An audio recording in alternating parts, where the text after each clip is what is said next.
Yo, this is Papa WaBe and time have come. The lion can tell them one story. This is Dejazmatch. Stay tuned.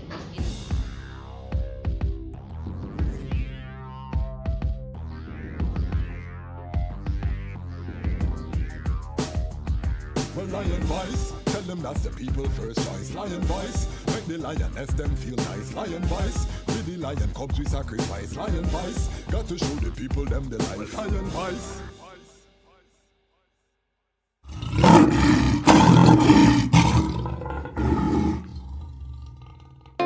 Yeah. Well, Haile Selassie the first, the Almighty, and he was crowned with Empress Menen. And you see there come a time in every relationship and it brand new and your heart is full of doubt. And you try investigate to check things out. And sometimes you see if you follow word of mouth, you end up take the wrong route. Well, it's a mystery, what a mystery, and I can't see. But will she diss me? Will she trick me? Or is it just me? But it's a mystery, what a mystery, and I can't see. But will she diss me? Or will she be the wife and mother of my baby? Sometimes I feel like she's holding back. Something inside says it don't react. Sometimes I hear how the people chat. Most of the time we ignore all of that. The way she read books made my soul relax. Love how she look and she proud to be black. Me love how she cook and how she state the fact. She said the wicked are female like wax. Well, it's a mystery, what a mystery, and I can't see. Well, will she diss me? Will she trick me? Or is it just me? Well, it's a mystery. Well, front to us, a son was born and a child was given. I want to ask you a question. Have you got your book? Haile Selassie's Ethiopia Volume 1, The Rise of the Priest Warrior King. I've read the book in its entirety, and I must say it's very inspirational, very informative, and very historical, right? Them call him Ras Tafari. When he was born, rain fall from the sky. Them call him Ras Tafari. When he was grown in airplanes he fly. They call him Ras Tafari. Lion break the chain, weep not, don't cry. Them call him Ras Tafari. Read the Revelation chapter 5 verse 5. Then born near the city of Harar, the inspiration for Bob Marley's guitar. People crowd him like some big superstar. It no matter if England.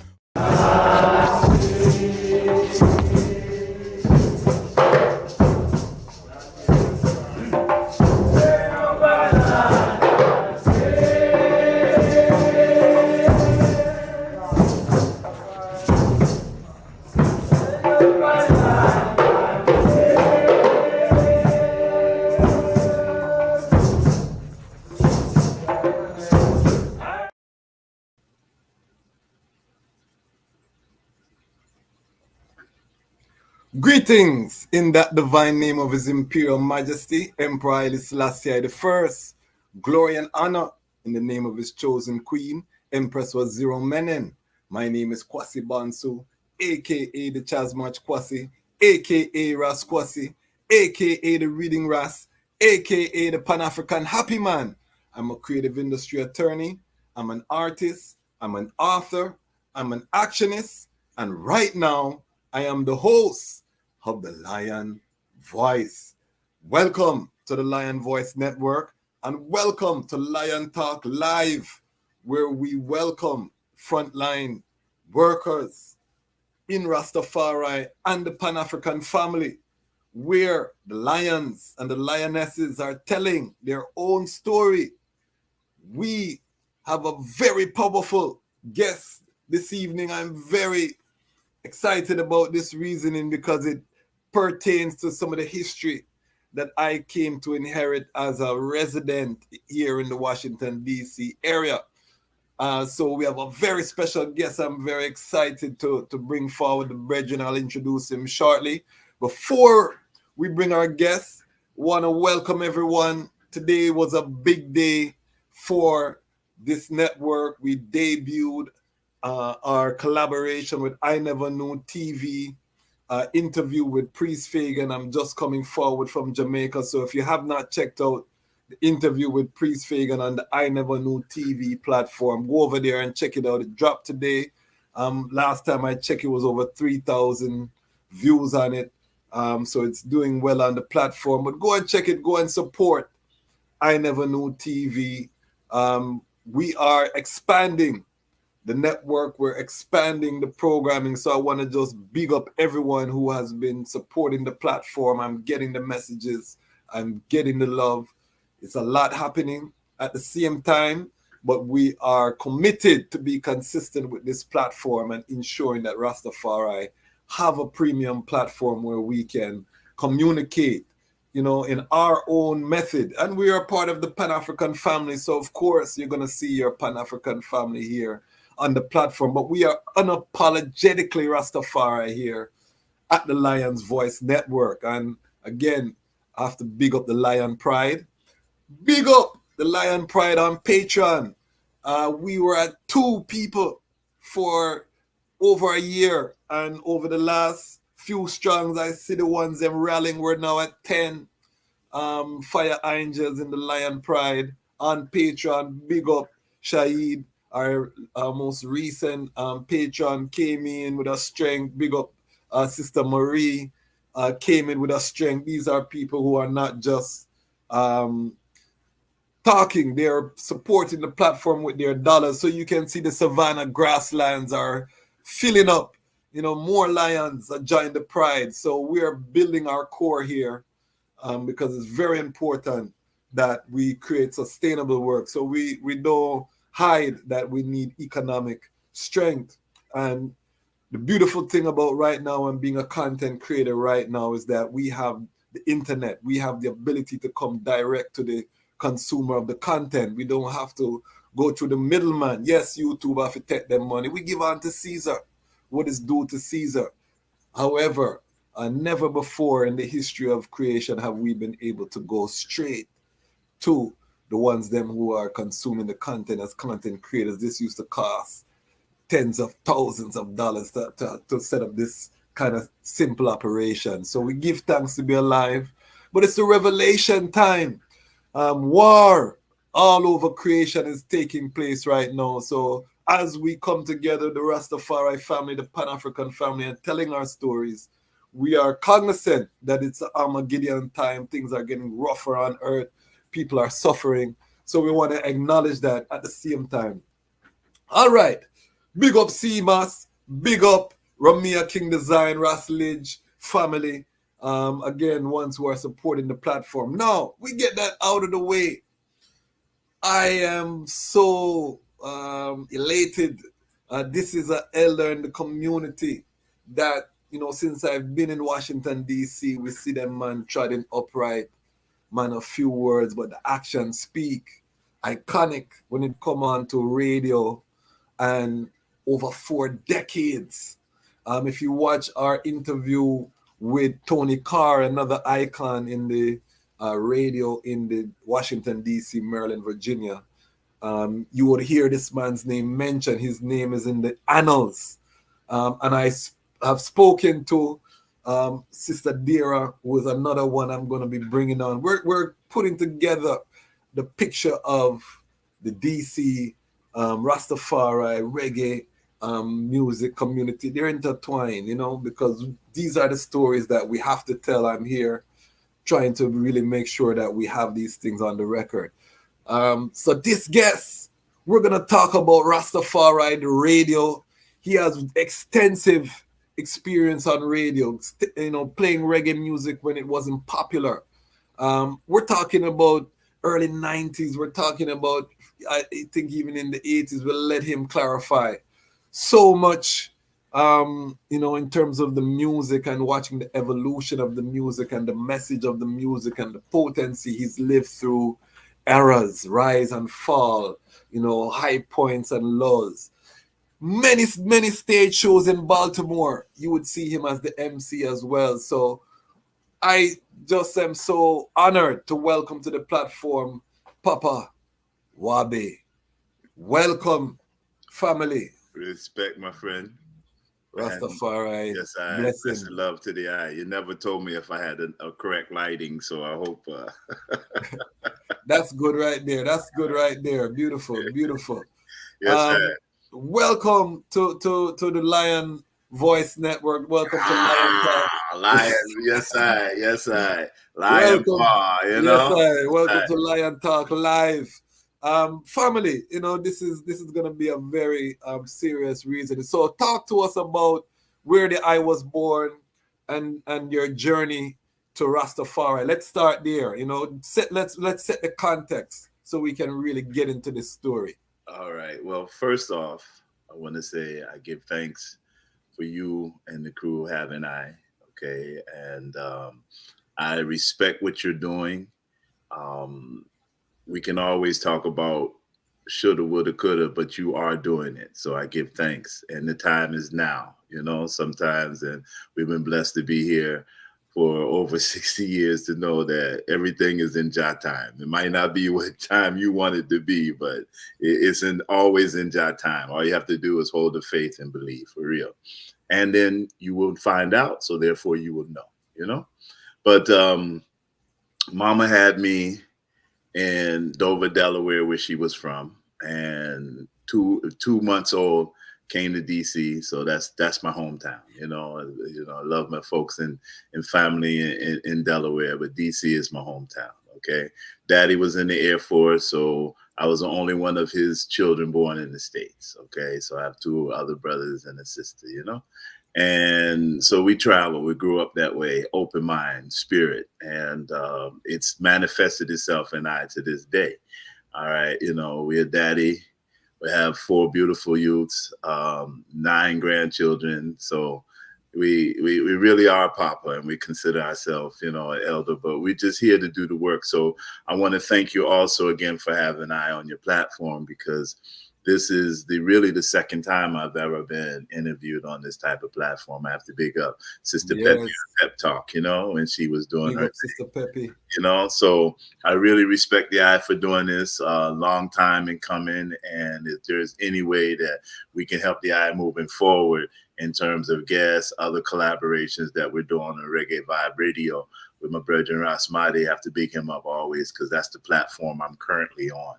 My tribe to Rastafari was from, put it like this: Big Mama, my grandmama, my daddy's mother, was a Sunday school teacher.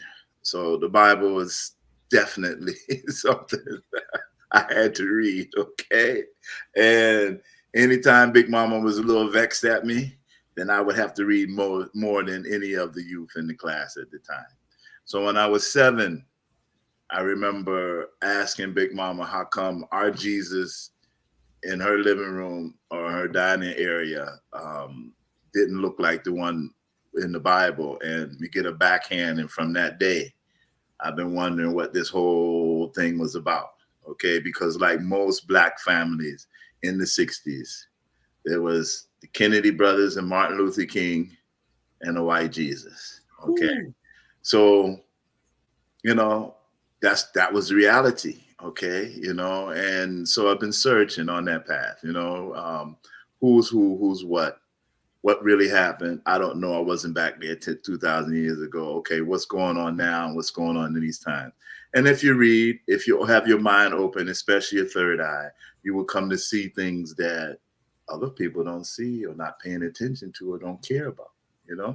So in the late 70s, early 80s, we really started reasoning with one-on-ones and reading the Bible and doing our own interpretation of today's time. How is that equivalent to today's time?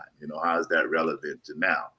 And started to cite some things, went around some of the reason, the elders like Ross Michael when he was living in the area, Pa Jack, and other certain elders and brethren and sisters, folks at the community warehouse. And it was more Pan-African vibe, more so than a Rasta vibe, okay, because it really wasn't too many brethren and sisters from Jamaica, okay, so it's more Pan-African vibe. And that's my mindset had always been a more Pan-African vibe, because Yes, we sir. scattered all over the world. Okay, people don't even know we in certain places that you wouldn't even know of or think of to find out that Black people was there, because we've been all over the world, you know. So that was my tribe. In terms of music, I know you didn't get to that yet. Yes, But yes, in yes. terms of the music, we've always been a lover of message music that spoke to you in some kind of way, you know? And all music does is just what it's saying, okay, you know? And people like the beat first before the lyrics, okay? That's in most all music, okay? So my father used to sing in an a cappella group called the Casuals. He was the bass. So in my youthful days, I just knew I was gonna be like Daddy and be a singer. And in ninth grade, me and my brother Vincent Atkinson, we tried to sing. We had a talent show. We used to call it the Gong Show. In Rasta, we get gonged off the stage, you know, after 2 notes. So I said, okay, singing wasn't gonna be my thing. And years later, we're always around the music. From roadie from the first reggae band that I ever worked with was Premier International. Got a big honor in the crew, you know. And then it was Black Sheep. So I was always around music. Started at PFW volunteering my second year out of high school in '79, because I graduated the year you was born. Okay, I heard you say that. I was like, wow. I'm 77. I'm in the 2-7 clash. Yeah, and that's the year. And that's the year I graduated high school. Okay. I was turned on to reggae music by some European brothers that lived upstairs in the apartment building we lived in at the time. Okay. And around 72, 73. So you grew up with Go-Go? Well, yeah, I remember before Go-Go. Oh, before Go-Go. Yeah, okay. Before when did Go-Go start in DC? To my recollection, it was there from Chuck Brown in the late '70s, because there used to be Dimensions Freedom Unlimited festivals down on the Monument grounds and Fort DuPont Park. So in the mid to late '70s, okay, but it wasn't really called it that then. Okay, you know, it was just that beat, you know, and so then you had Trouble Funk, EU. All the groups that emerged in the 80s and whatnot, that really took it to where it is and has been known today. Was never really a go-go head. Okay. Yeah. I never confessed to be a go-go head. Yeah. Some of it was okay, and you know, it was just a lot of noise to I-Man. Okay, you know what I'm saying? Really, okay. And no disrespect to anyone no that played it, but that was my thing. It's like, okay. And so I didn't really, you know, but I'll skip forward. So I met a Japanese brother, and he came to visit, and he asked me, he said, "Oh, you from DC, you in the music, you know go-go?" I said, yeah. So he wanted to go to see a go-go band. And I took him to the Chateau, and Northeast Groovers was there. And let me tell you, bro, when we come into place and the man got in his gripe, you never know it from Japan, you know. Okay. The man was in the middle of the floor mixing and mingling with everybody. He was doing the dance. Everybody loved him. Okay. And me and my brother are still close to this day. Every now and again, he'll reach out and, you know, he'll eye up and whatnot. You know what I'm saying? So we do it, man. It's just about the music. I know I jumped off schedule a little bit, but. No worries. Yeah, I have so much knowledge. We're not going to be able to condense it into this. This is part one. This is okay. All right. So that takes off some of the pressure. So do you remember the first time you heard Robert Nesta Marley? Yeah, upstairs. Like I said, with the brethren that stayed upstairs. Okay, so he went straight for Bob, or did he? It was Catch a Fire. That was the first, but then there's also Jimmy Cliff. Okay. And Inner Circle. Okay, with Jacob And so Third World, there were those artists that we had the harmony and and definitely the message. And Bob, yes, Bob was truly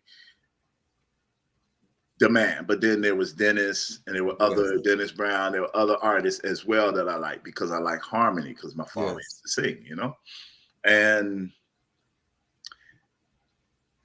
being around the music, trying to find out, who's who, who's what. There's music coming out of England, in crowd. There was different other artists that we also okay, And then, of course, being the Pan-African vibe, there were a lot of African artists like Fela and Tumbe. There's a lot of other artists that I used to listen to because I'm a funkhead. So I like Mandrill, I like War, I like, Sibisa, different groups that had that groove, always had that groove, So when when it was time for I had to play music on the radio, we had been around folks. Well, I'll rewind. I was at PFW, and I didn't have a goal to play music on the radio. I wanted to be a news broadcaster. Okay, I went to school, went to AU for journalism. I wanted to be the next Gordon Parks. I'm learning something here. Learning something here. Yeah. So, I was into photography, so I wasn't really into the music. I used to do weddings, so like I said, I wanted to be the next Gordon Parks, Max Robinson. And Max Robinson was the first Black male news anchor in Washington, D.C. on TV. Okay. So that was my thing. I learned engineering. I had to, got my little third class radio operator's license that you had to do to run the board, because my sister and Maria Mims, big up to Maria, and James White, they used to teach us youth, about broadcasting, how to speak from your diaphragm and those certain things you needed to do. So I used to edit. I used to be everyone's go-to engineer. I did news, was sent on special assignments. Lauren Cresslove was our general manager there. And, I was sent down to, before when Stevie Wonder first played Martin Luther King's song, it was in John Conyers' office. Okay. So it was a few reporters that were, so there I was, and from those, happy birthday. Yeah, that's the first time it was unveiled in John Conyers' office. And I was there live. I was there, man. The place was crowded, but from that, I met a lot of contacts. Okay, I met a lot of contacts and people, and so we just over the years, just humble do our thing. And after about maybe a year and a half, in late 1979. Don Williams, who was the music director at the time, he asked if I could handle a show and a music show. And I said, yeah, a jazz show. And so I said, sure, but I'm not going to be like everyone else. He said, just play music. Okay. It was overnight. I followed a legendary man, Jimmy Blackfire Gray, Brother Jimmy Gray. Okay. At 19, I followed that man. Okay. And I had listened to him when he was on HUR, GTB, other radio stations throughout. What year was this? Just to give some context. 79, late 79. 79, okay. Into 80, okay. And now, mind you, at PFW, now Jimmy Blackfire Gray, he's a musicologist, so he could mix and merge music from, you name it, from if it was West African music to East African to Louisiana, he was that musicologist. And I'm just glad that I learned from him and eventually became a friend. So, okay. But there were people on the air. There was Sidney White and Tony Carr, Mr. Von Martin. I used to listen to him. But he didn't play so much reggae. He played Caribbean music, and mainly from Trinidad. And Sister Dira, she had jazz music. Okay. There was also a brother named Tom Terrell, who was on HFS.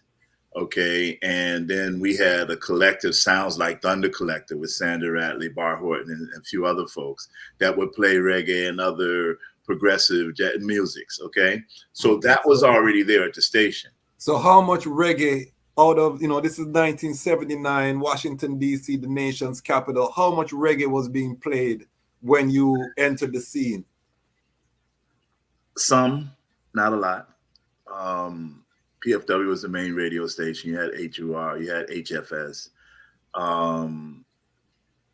When Brother Tom Terrell passed, I went to HFS because he suggested before he left that I should go to HFS. And I went, because back then we dealt with reel, okay? Cassette wasn't really too big then, we had to deal. So I made a nice little tape, took it over, had a meeting with the Stein brothers, and they said, can we keep this? I said, sure. They called me back 2 days later and said, we love your program. However, your programming is too strong for our station. What was the programming at that time? What was the vibe like? Well, this goes into a whole nother reason, my brother. Okay, and you wanted the reason. This goes into another reason. Even to this day, in 2024, you don't hear a lot of positive roots and culture reggae music on the radio. No, we're gonna get into the message and the music. So for everyone tuning in, we're gonna get into it. This is Papa WaBe. This man knows what he's talking about, family. So we're gonna get deep in this topic. So get your snacks, get yourself together, because we're going deep. This is not gonna be a novice level conversation. No, sir. I'm in the music industry. The brethren is in the industry 40 years. We're gonna go big up Rothschild, one of our family in the comments. He's our fireman. Bless up Jenny Roots. Bless up greetings. The Lion Pride is trotting in. Bless up the Lion Pride. Come in, family. We're gonna go deep. So, talk to us about what was your style. Was it too black? What was that? All of that. All of that. Okay, all of that. Okay, because give it to us raw. Give it to us raw. Because you see, that's all he said. They didn't explain it. They didn't break it down. He was nice and humble about it. It's just too strong. So when I put it to you like this, when white boys who own a radio station tell you that we love what you do, but it's too strong for us, that only let me know that I was doing something right. Okay, because I was never going to water down what I want. And what I was playing is positive message music, okay, about Africans, how we Africans, about how, same style I play now. Okay, if you ever listen to it, same, it don't change. Okay, and so I said, okay, we're gonna keep the fire burning. We're gonna keep. So when I was playing when I got the show, when I'm following Jimmy Gray, I was playing a mixture of music, the jazz that I liked, and I wasn't the announcer that played 5 songs and told you who played every instrument. No diss to anyone that still does that, but I didn't do that. I was different from that. I told you the song, but I didn't tell you every instrument, everything that was played. And people used to listen at night because I was on overnight, 2, 3, 4 o'clock in the morning. And nice vibe, but mainly it was my brother and sister at the community warehouse, other brothers and sisters. And then what really started happening and transpiring is that more and more of my brothers and sisters from here, from the States, were calling us, hey, man, I ain't know about that reggae music like that. Man, I ain't know. And so that became my mission, is to educate folk, to uplift them about certain artists, whether they were from Jamaica, from here, from the continent, wherever they were producing positive quality message music. And when Bob passed in 81 is when I took it upon myself to play strictly reggae music, okay, message music, because talking to folks like Dira and other ones who had been around Bob and knew that's what he was trying to do, was to wake us up on this side. We'll wake people up all over, period, but to wake us up on this side. And being of a Pan-African mindset, I already know that that's what we needed. So that's where the creative placed me to do the works that we've been blessed to be doing for over 40 some odd years now, my brother. And love that. We named we had different names for the showgram, but in 81 we started calling it Shockwaves. Okay. So hold on, stick a pin. You talked about Bob Marley. So how did that impact the vibe? Because obviously Bob Marley was peaking. You know, he was a mega star at his passing, but he was still peaking in terms of the power of the message. What was that like living through? Because I was a child when he passed. What was that like being on radio and having that happen? Ah, boy, you know, I'm searching for the words for that, my friend. And instead of trying to make up something, you know, it's really it wasn't a way that you can describe it. You just basically had to feel it, and that's not a cop out answer. Is because it's a time that like no other. Okay, and you see, indeed, now I never saw Bob live. Okay, I wasn't that fortunate. Had tickets to go to the show at the Capitol Center. Unfortunately, he didn't make it. I was going to go with my brethren, Alan Young, you know, and but you know, so but I did meet Peter. I had a chance to meet Bunny, interview him, and even MC a couple of his shows. And then certain family man, certain other ones, had a chance to really get to know and work with Junior Marvin on another, you know, I'll tell you about that moving forward at XM. Yeah. We were pioneer over at XM Satellite before it merged and everything. But yeah, it was a time where folks was trying to get grips of what really had happened. And so folks who knew about Bob was basically like, yeah, we try to tell y'all. And then a lot of folks got hip to Bob after he passed, you know what I'm saying? You know, by listening to his music and things like that. And I have to go back before I really go forward to big up Bobby Newby, Ricky Hillocks, who passed. Ricky Hillocks was the owner of West Indian Record Mark and Television. Yes, I've heard the name. I've heard and they, as elder Jamaican brethren, would encourage I. Okay, they would encourage I. Like, hey man, not too many brothers into our music. Boom, boom, boom. So they would give me stories, history, you know, about the music. Tony, of course, but Tony was already on the air doing his thing, and I would see Tony. Eventually, I lived in a house with Tony for a few months. Okay. But Lulu, and that's the iconic Tony Carr. Big up Tony Carr, because I know he'll watch this. Send it to him. There was the first Jamaican DJs, like the sounds was Emperor, Bobby's Music Machine, and a brother called DJ Lulu. Okay. And Lulu was the first Jamaican DJ to give me a blind. Okay. He gave me a 7-inch reel with enough songs, and man, you need to play this. Okay. You need to, you know, this some music you need to have.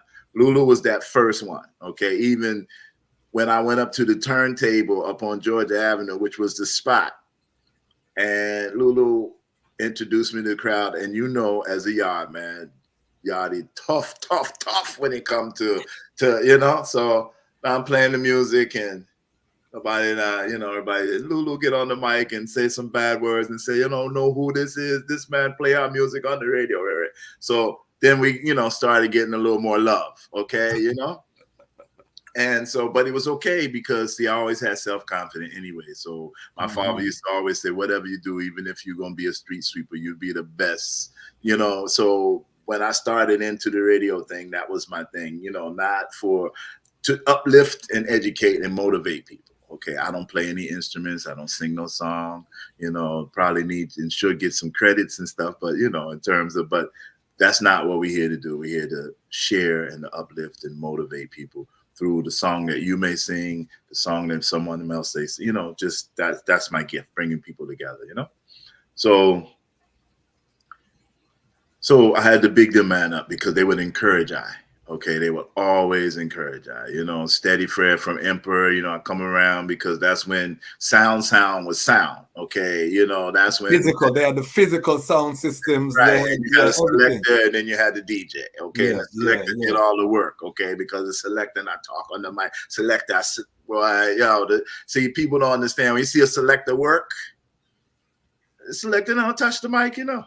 Oh, well, you know that. You know what I'm saying? But the selector is pulling the tunes, okay? Yes. And I always considered myself a selector, okay? Yes. You know what I'm saying? You know, and my early days of learning that in the studio was sometimes sitting in with Sister Dira, you know, and back then, of course, it was vinyl and, you know, it picks up. So I learned certain things from being around certain people, you know? Yeah. So what were some of the artists that stood out to the eye? Because we're going to contrast, because I want to bring it up to the modern time with the messages. Who were some of the artists that, you know, you were selecting in those early days, coming in as an African American to the, you know, a different culture, listening to the sounds? Okay. Who, you know? Great question. Of course, Bob, Dennis, Peter, Bunny, the Itals, Mighty Diamonds, the Morwells,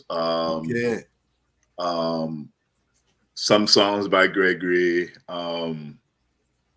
Third World, and of course Big U, a whole lot of Linville Thompson, boy, I mean, you know, so many, brother. I would have to go and get some lists, which playlists that's I good. still have from them, but you know, I just want people, because you know, Jamaicans will say, who is he? And you know, just by the names that you're calling, they're gonna overstand, you know, the music. You know, I have a method to everything. I have a method. Big up yourself, I can't forget the Tamlins. Okay, you know, the Twinkle Brothers. You know, those were those artists back in those times. You know, that had the Rastafari message in music, and of course, Ras Michael and the Sons of Negros. You know, some liturgical chants. You know. So what year was it that you said, okay, Papa WaBe, I say Rastafari? What was it coinciding with your radio, or did it take some time? Basically a little bit before then. So I would say 80, going into 81, you know, that's when, you know, we decided to natty up and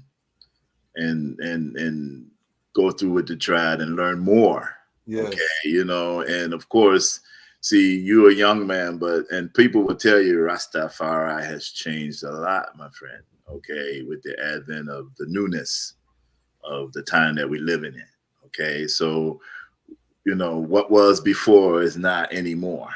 Okay. You know, and so I've been blessed to, you know, when Nana Faraika first came to the area, she stayed with I and my wife, and, you know, when my son was like months old, you know, and I learned a lot from her in terms of the I story of the Rastafari tribe and, you know, her part in it. And so I learned from people like her, okay, and other certain elders, you know, who have come through and share the works and do the works, you know. Have to big up Ross Iris and, you know, I said Pa Jack, who's passed on, and, you know, Baba Marcus and some of the elders that have, you know. Legendary elders.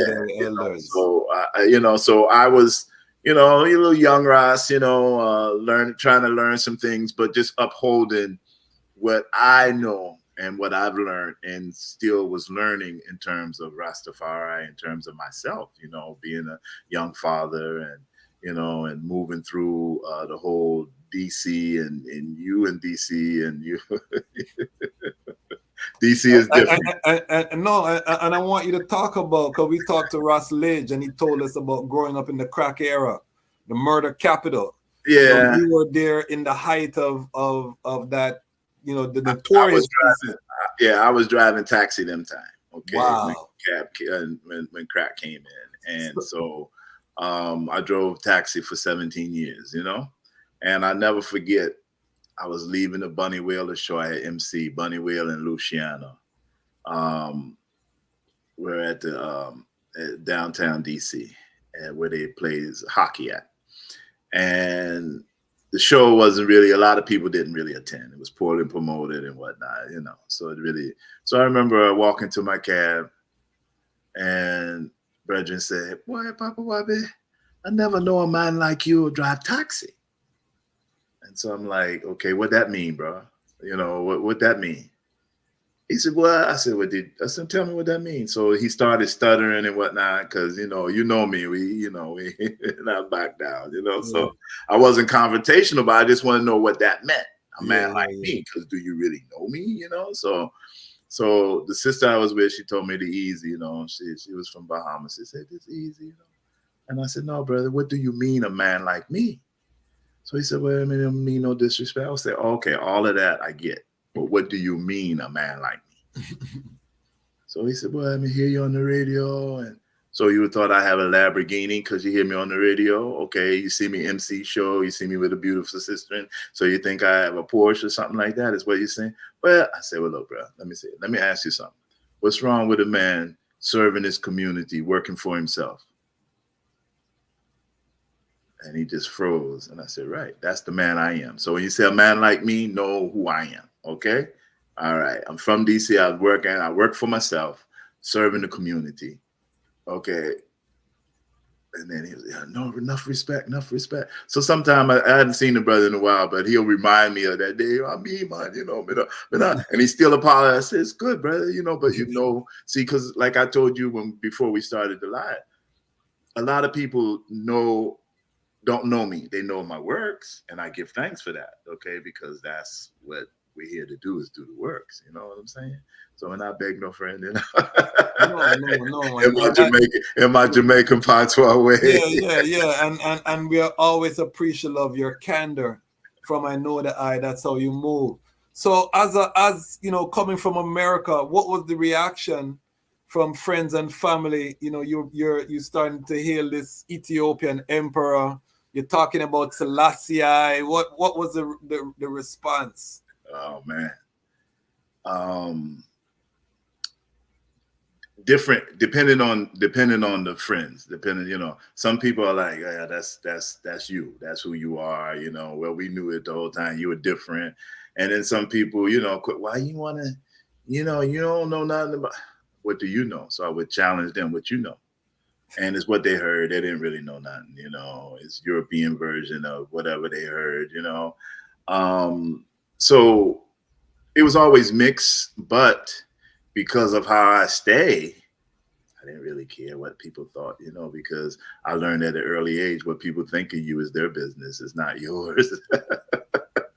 Because that's in their mind, you know what I'm saying? So we didn't have no control of that. We were going to do what we felt was right for us to do in terms of our liberty. You know what I'm saying? Can nobody live your life for you but you, So.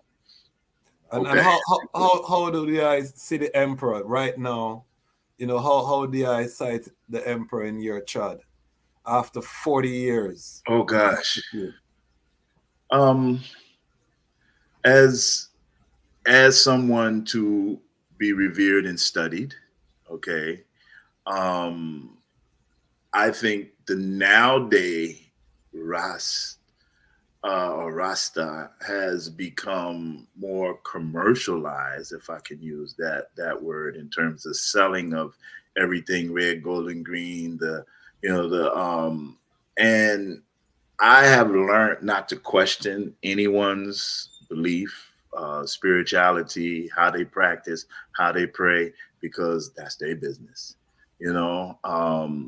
Just like the eye has seen and witnessed, one and ones who profess to be something ain't really that. Okay, so we can't really go by what one says. Is about the actions. Yeah, which of course. And for those who are watching and who will watch, know that Papa WaBe is backstage at the big shows and the festivals. He's seen all of the artists come and go, rise and fall. He see the groupies, the this, the that. He's seen the whole. So when he's talking, he's being very diplomatic. He's being diplomatic. Okay. But he knows the depths of the industry. Go ahead. And I was going to say, see, I just to let ones know, and I've not only been a radio man. Okay, I've been a booking agent. Like I told you, I was a roadie. Okay. I've been a road manager. I've been a driver. Okay. So I have been on tour. I've been, went with Inner Circle twice to San Andrés, porque yo hablo español también, señor. Okay, no tengo problema con eso. I'm learning. Tiene que hablar español. Por toda la gente que te gusta reggae música en español, gracias por escuchándome todos los años, okay? So I would say people who love reggae music in the Spanish, you know, because we used to play some of those things, like especially Nando Boom. He was one of my favorite, you know, DJs that did it in the reggae and español. But it's just being universal, my friend. And yeah, so we've done a lot of things in the business, okay? And I've seen artists who I'm forward to this since we being candid. I've seen artists who would come to get booked and see I man and say, no, they want to talk to the man who owned the place. Okay, a white guy. Okay, no problem. But when he didn't do you right or he didn't want to deal with you, he sent you to me. Okay. Or call somebody, you know, booking, hey, Kwasi, I got ITELs we want to book, and because you're not used to talking to somebody who sound like me, then you're like, and then when that man call you and say, yo, deal with him. Okay. All right. So I watched the business change where a lot of artists, they didn't want to deal with their brothers and sisters here. They'd rather deal with someone who didn't look like them. Okay. Wow. Then it was a period of time where artists would try to save money and not bring their bands with them, okay, and get other folks, other musicians on this side to play for them. So that started another movement, okay, especially out California, and you know, there's a lot we can talk about, brothers. I'm glad you said, you know, 2, 3, part 2, because I'm just going to listen to you answer me questions because I could go on. No, and I'm going to direct because we want to get into the topic in terms of, you know, the message and is radio still relevant to spreading the message. Ras Child is asking, do Rasta have groupies? Yes. Straight. Yes. Straight like that, yes. Ras Child. So just... Yes. Just you know, take it from someone who has seen the whole scope of the industry. And this is why this is such a great conversation, because we want to dispel the mythology. We want to improve, because this is not also to get into controversy and all of that, but we want to uplift, because we see it's Armageddon time. There's no time in history that the message is more needed than right now, what we see happening globally. So true. You know what I mean? So it's more relevant than ever. So we're going to get deep. So I want the eye to say, when you made the switch to playing reggae, did you notice any impact from the eye playing message music? What was the response of the community? What was the feed forward you got from taking that route? Because you could have played slackness, but you chose... Positive. Okay, because that's the type of person I am in terms of that. You know, I don't deal with the slack business. So, but the feed forward was positive. Okay, because you had one-on-ones that started sighting up. You had one-on-ones that started, you know, wearing the covenant. You had one-on-ones coming forward here, you know, from different parts of the world. You know, being that DC is the international, and a lot of positive feed forward. Okay, you know, people would tape the shows, you know, cassette tape, and that was the thing, you know. So yeah, a lot of positive feed forward that just gave I the fuel, okay, to keep doing it, okay. And so we were on all the way from 81, late night, and then we gained so much love in the community that we had the first and the only at that time prime time reggae program that was on Thursday afternoons from 3 to 5:30.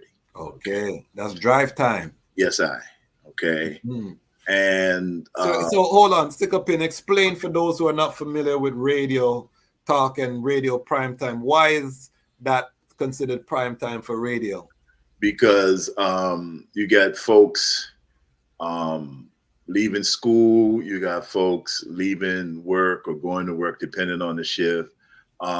It's called rush hour drive time. That's when more ears are usually locked in their cars, usually locked in to the radio. you know, anywhere from really 3 o'clock to 6, 7 o'clock, you know, it's considered prime time, you know. And we were given that slot because of all the love and the positive music we're playing. And it was in 1992 during a spring membership drive. Okay.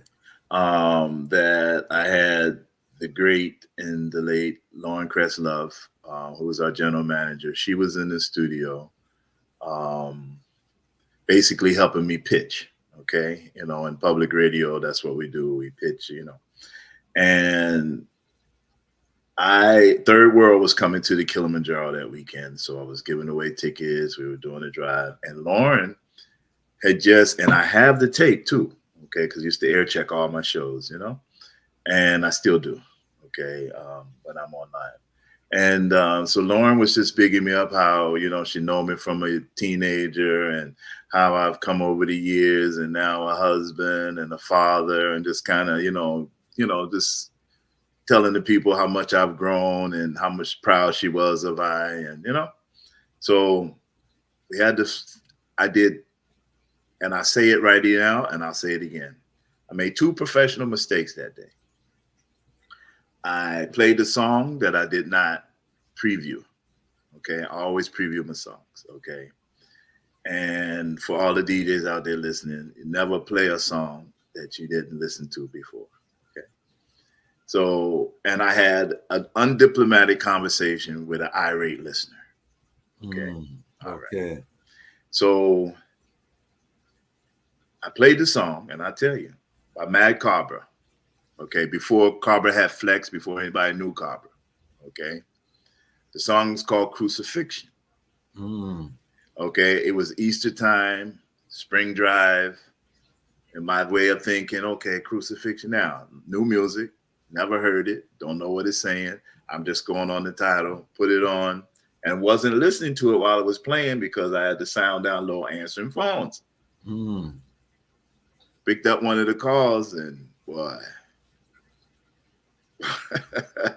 WaBe, why are you playing that kind of music? Oh, my love it. Now I don't know what the person talking about, you know.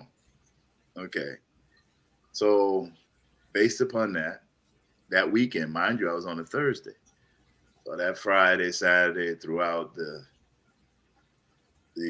gay community bookstores in DC. Flyers were put up saying that I and Tom Porter, I still have one of them too, you know, for my prosperity, you know, for my days, you know, all the time. That me, the then program director, we hated black women, we people shouldn't send no money to, big controversy, Rasta. Okay.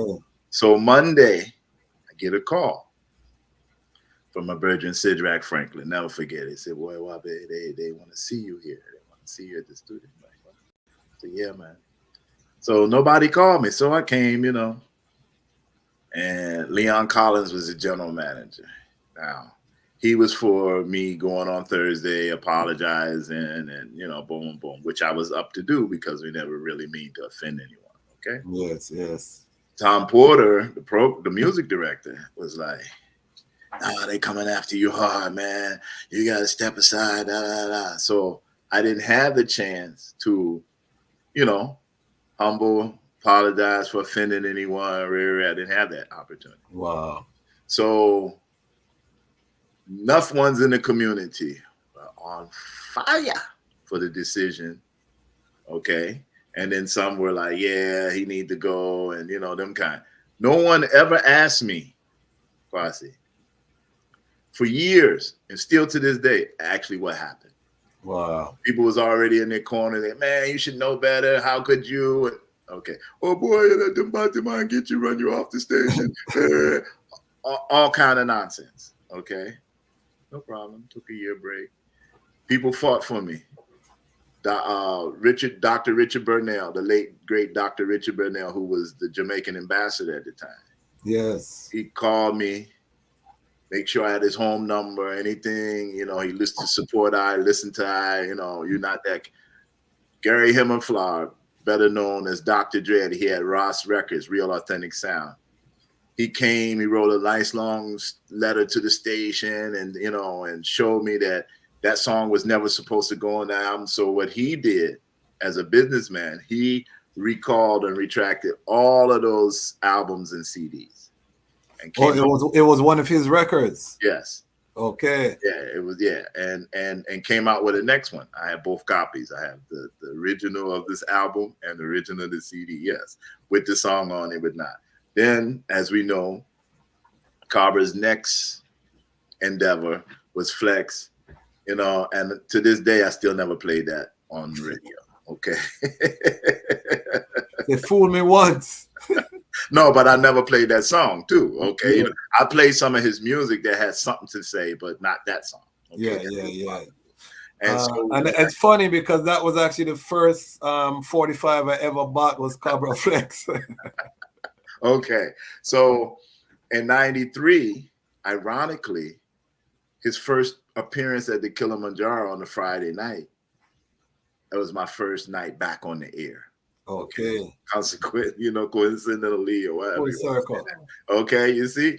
So my attitude was like, okay, they let me back on the air. If they thought I was hard then, we're gonna really give them some fire. Okay? And so I changed the name, and then the brother saw me at the bus stop because we was at Chinatown, WPFW was at Chinatown time. He said, Papa WaBe, he said, why you change the name of the show? And I was like, he said, no, man, no. Keep it the same. If you want to bring that same fire, and I don't know, to this day, I don't know the brother. He was just a brother that heard the show. I said, all right. So Shockwaves would come. And Shockwaves, let me tell you how I got Shockwaves. Because some people to this day, if we around in a gathering, some man might come up to me and say, Shockwaves, okay? And that man, I haven't done Shockwaves in 23 years on PFW, okay? Wow. But we still, that's still, the impact. It sent a shockwave. Okay, but being that I was a Funketeer core to my heart, that's Funkadelic only reggae song, really. Okay, Shockwaves is on the Electric Spanking of War Babies album, if anybody want to find that one. And years later, a brother named Ras Thomas Stanley, and myself, we had a chance to interview George. And when I asked him about that song, he said, well, they regarded reggae as sacred music not to be touched. And until when they did One Nation Under a Groove, musically as a band, they felt that they can do anything. And so they did, that was their tribute to reggae. And if you ever listen to Shockwaves, it's a message in there too. Okay, so I'm gonna listen.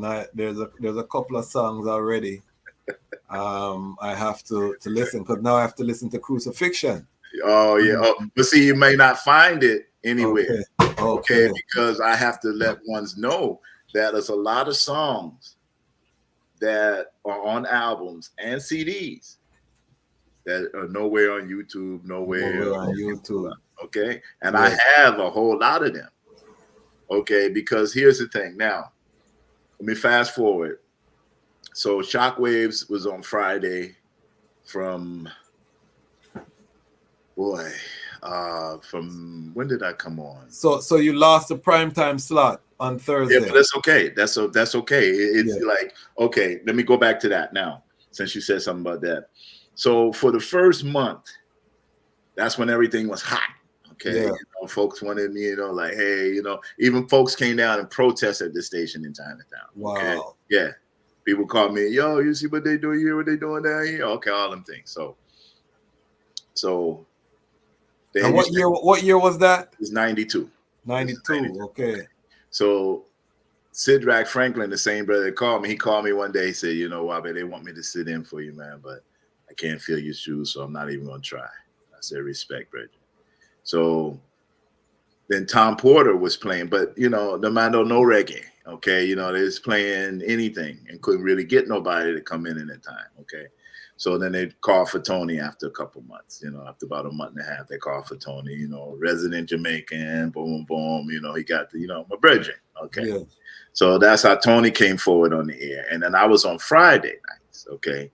So we rode Friday from 92 to 2000 when we left, okay? Friday night, okay? We just play Shockwaves, just. All right, tell me some of the artists that you played This is 92, 93. This is a big reggae uprising is happening in Jamaica. Culture revolution. Who were you playing at this time? All the message artists. And you know, earlier when you asked me some of the artists I played, I didn't mean to leave out, but Culture was definitely one of them. Okay, Culture. We have to talk about Culture. Yeah, got to know Joseph and the family real well. You know, so shouts out to Kenyatta, Miss P.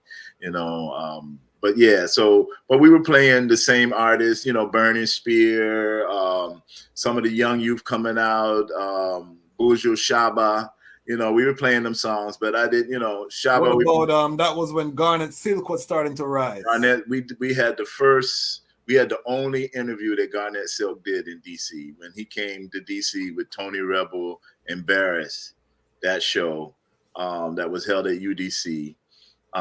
It was on a Friday, I believe, and no.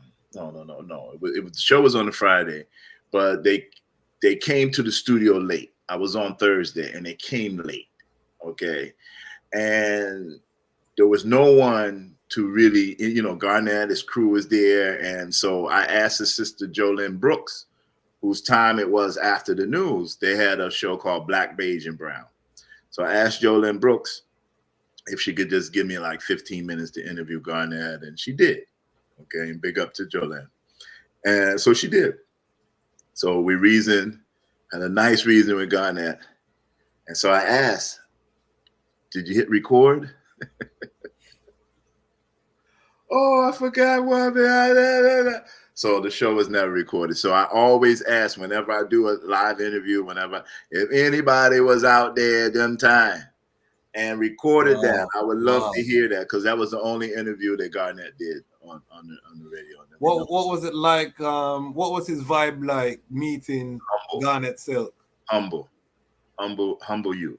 You know, humble youth, came in very professional, humble.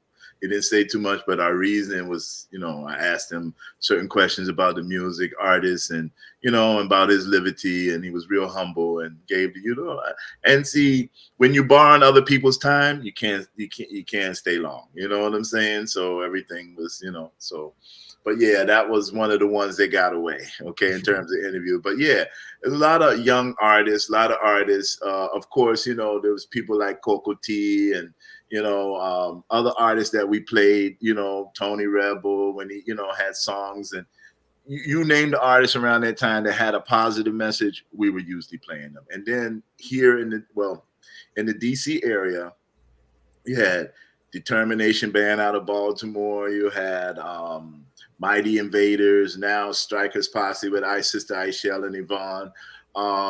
You had in DC, you had Black Sheep, you had different bands. Of course, Carl Malcolm was here. You had the Lionhearts with Ross Iron and Julian. You know, enough bands that came to the area like Desi and Mojanaya.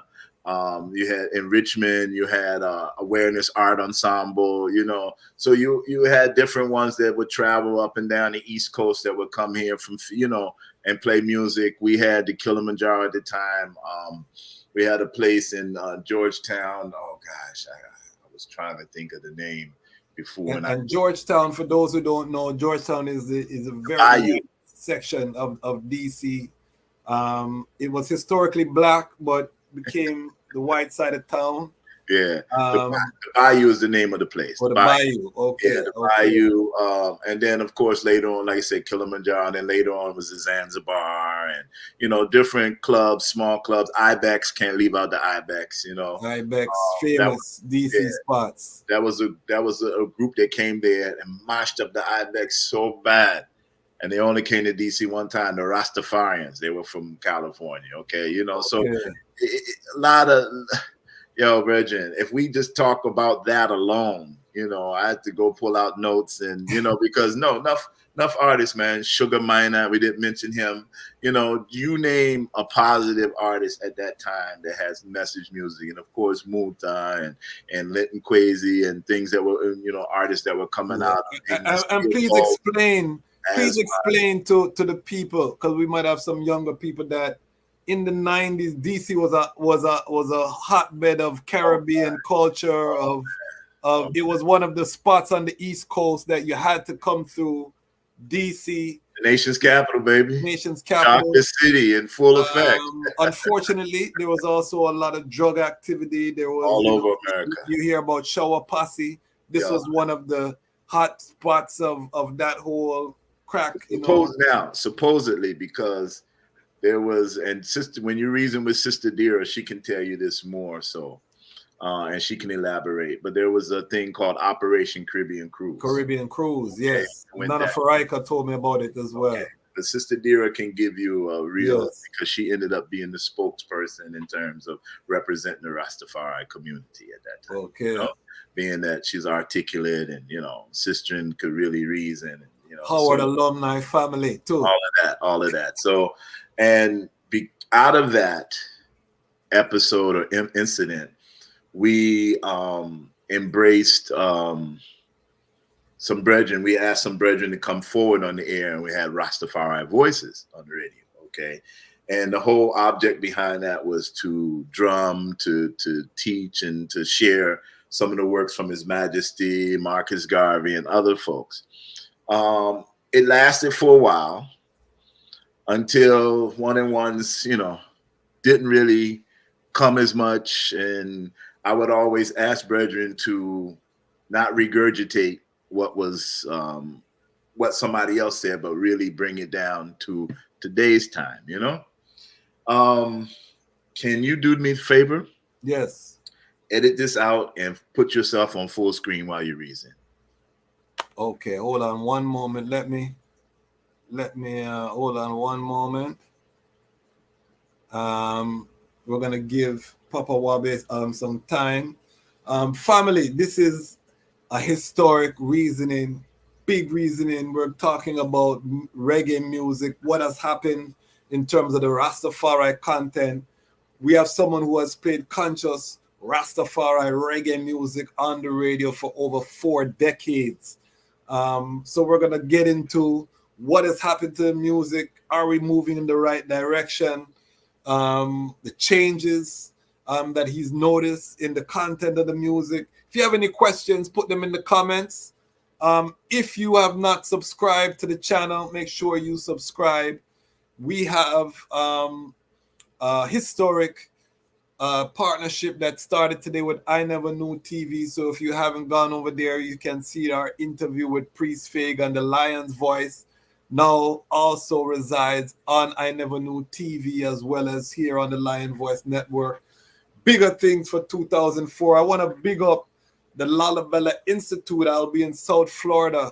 First appearance for the year, first booking in the year. The Dejazmatch Kwasi comes to Miami. So all of the South Florida, Miami family, you saw the flyer at the beginning. We're going to be talking about Haile Selassie's Ethiopia. And we're going to be doing an intimate performance. The artists get to come out. So it's going to be powerful. You can see the flyer there. We're looking forward to see all of the South Florida family. We have Wolipa family in South Florida. Big up the Lalabella Institute.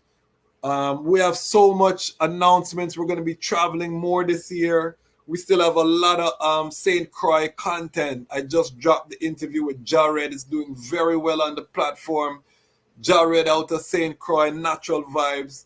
You hear how he went on tour with Bobby Brown and also Von Benjamin Midnight. He was very close with Midnight. The man bought a camper and painted it wrapped it with His Majesty Itrid and the War Speech, and would tour with Midnight and just provide support for them. So Ras Jared, his life is like a movie. We just dropped that interview this morning.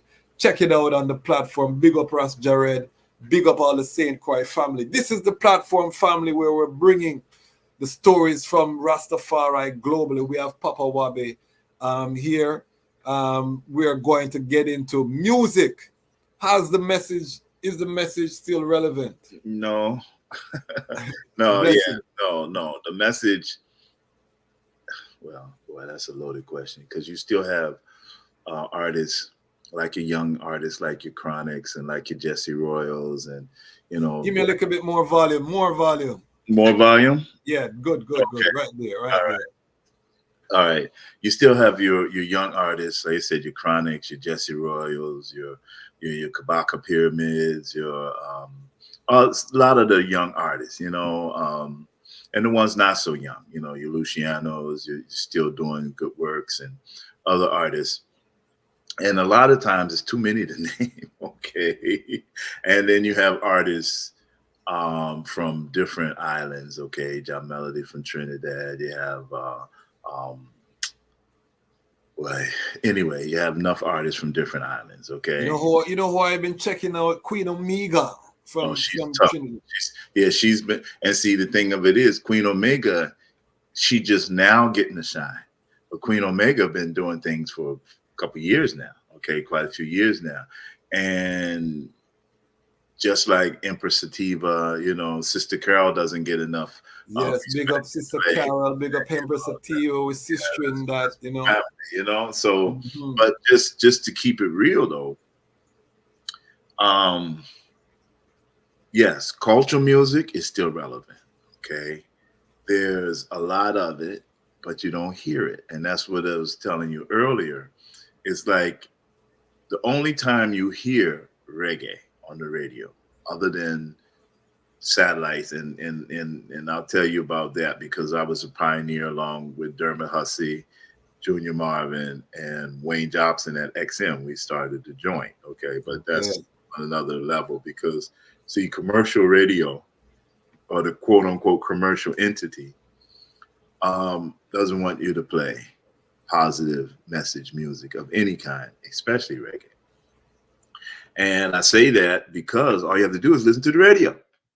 Okay, that's all you got to do. You don't have to take my word for it. Just listen to the radio, especially commercial radio. Yeah. You don't see that. You don't hear conscious reggae. You don't hear it, okay?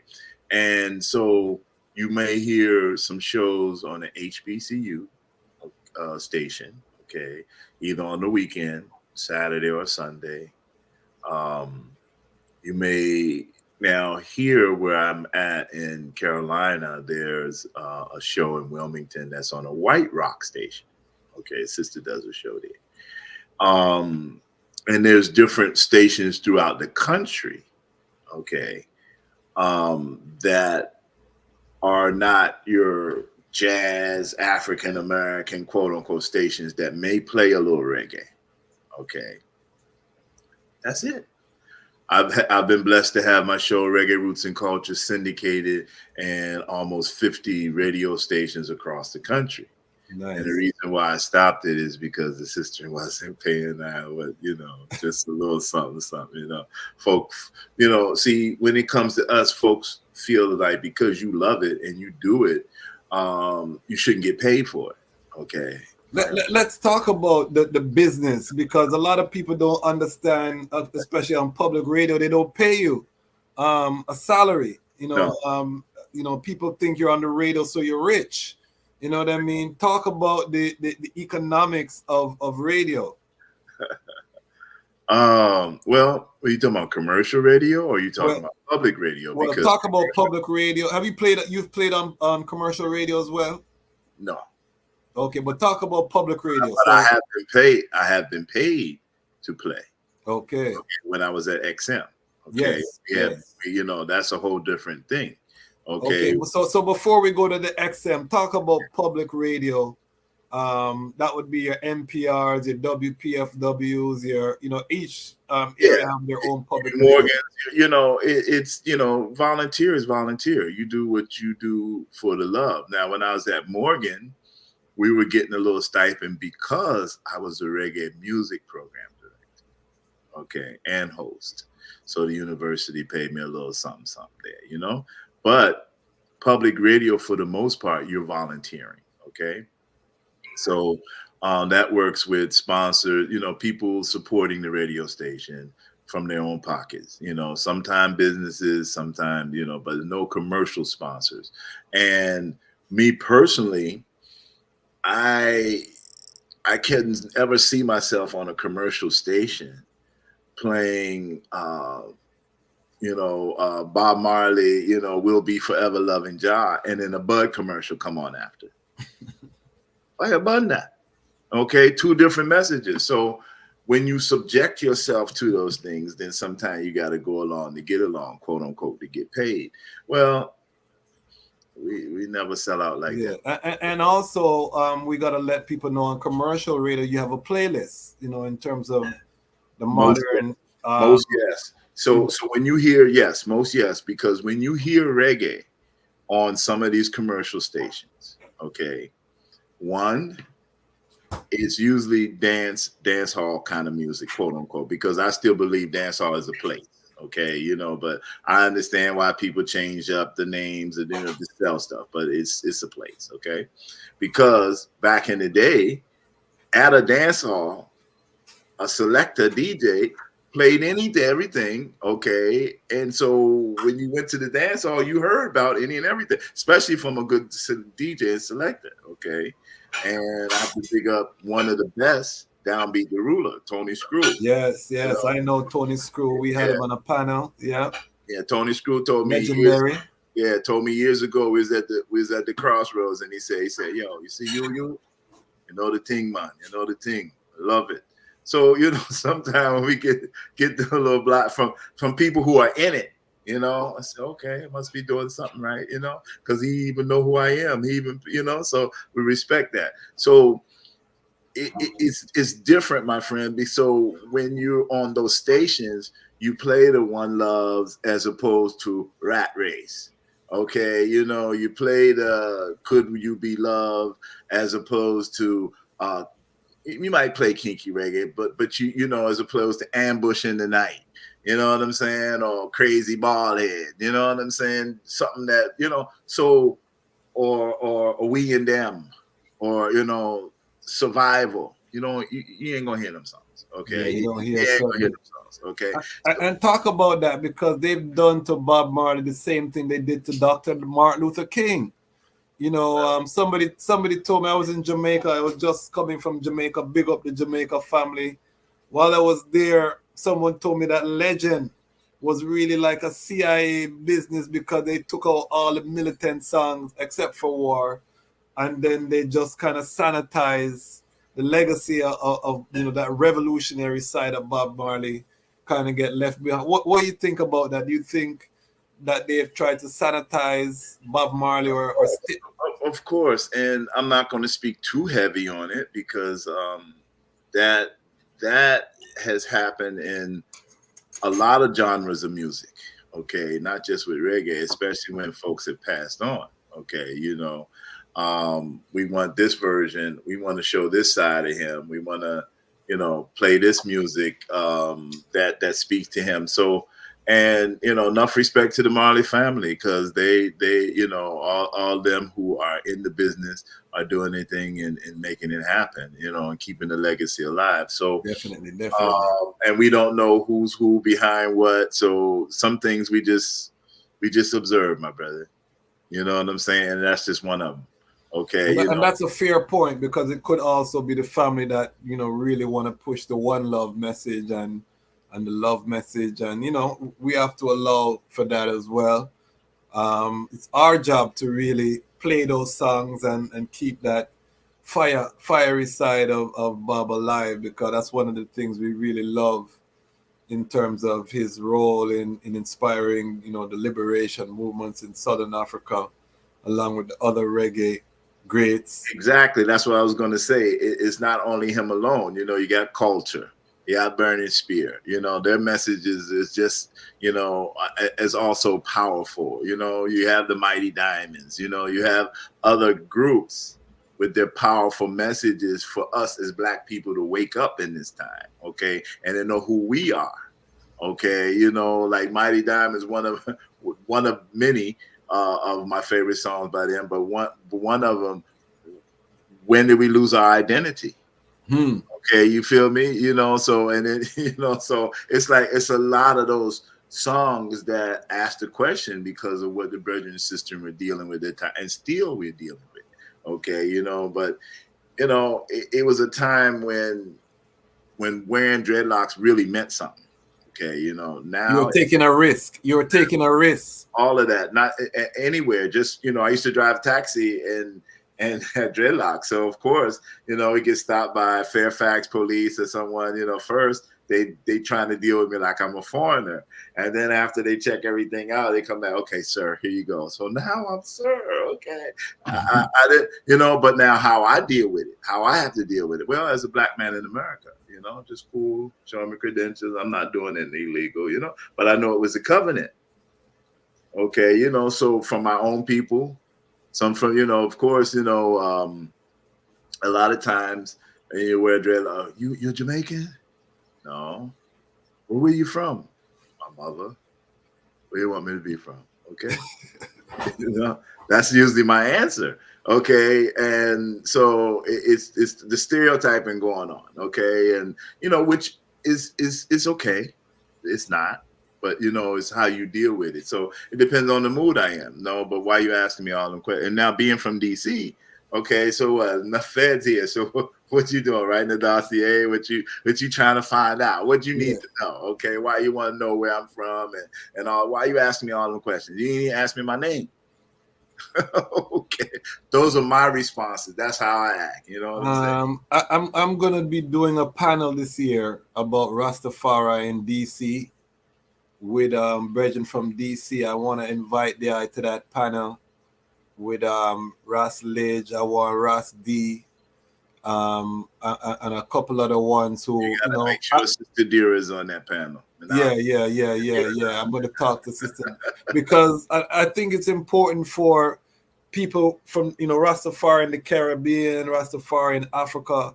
I think it's important for us to tell the story that Rastafari has risen in every black people of all nations, and it's not, you know, just a carbon copy of what's happening in Jamaica or whatever. Every Rastafari has its own peculiarities and you know, tailored to the area then, you know what I mean? And I think all of you all really bring that, and I want to share that richness with the global family, because I don't know if one's really realized I've really come to love Washington, D.C., the energy that's here, and the love of Rastafari, how the item really have established it. And I think we have to do more because the youth in DC really need it right now too. You know what I mean? There's a lot of violence in the city. And I think that energy is missing, because I know we're not out as a community like we used to be. You know what I mean? That and folk have moved away. You're right, not out of the community. And the music has also changed. Okay, so talk about it. Don't nobody want to hear that old Rasta music. We want to hear the bling and the ding and the jump up business. And unfortunately, in the culture, not just Rasta, but in the culture as period, you have so many older folk want to be young again. Yes. Okay, you know, and so therefore they have lowered whatever standards, morals, whatever, and it's a mashup, brother. It's I don't know the words, you know, I'm not a psychologist and I didn't study people's behaviors and things, but we notice certain things. And part of the problem is the what's coming across the airwaves, the music, the programming of what's on the videos, the accessibilities to, you know, even 2 and 3 year olds have cell phones and know how to operate them. So what? Who gives it to them? They can't buy one.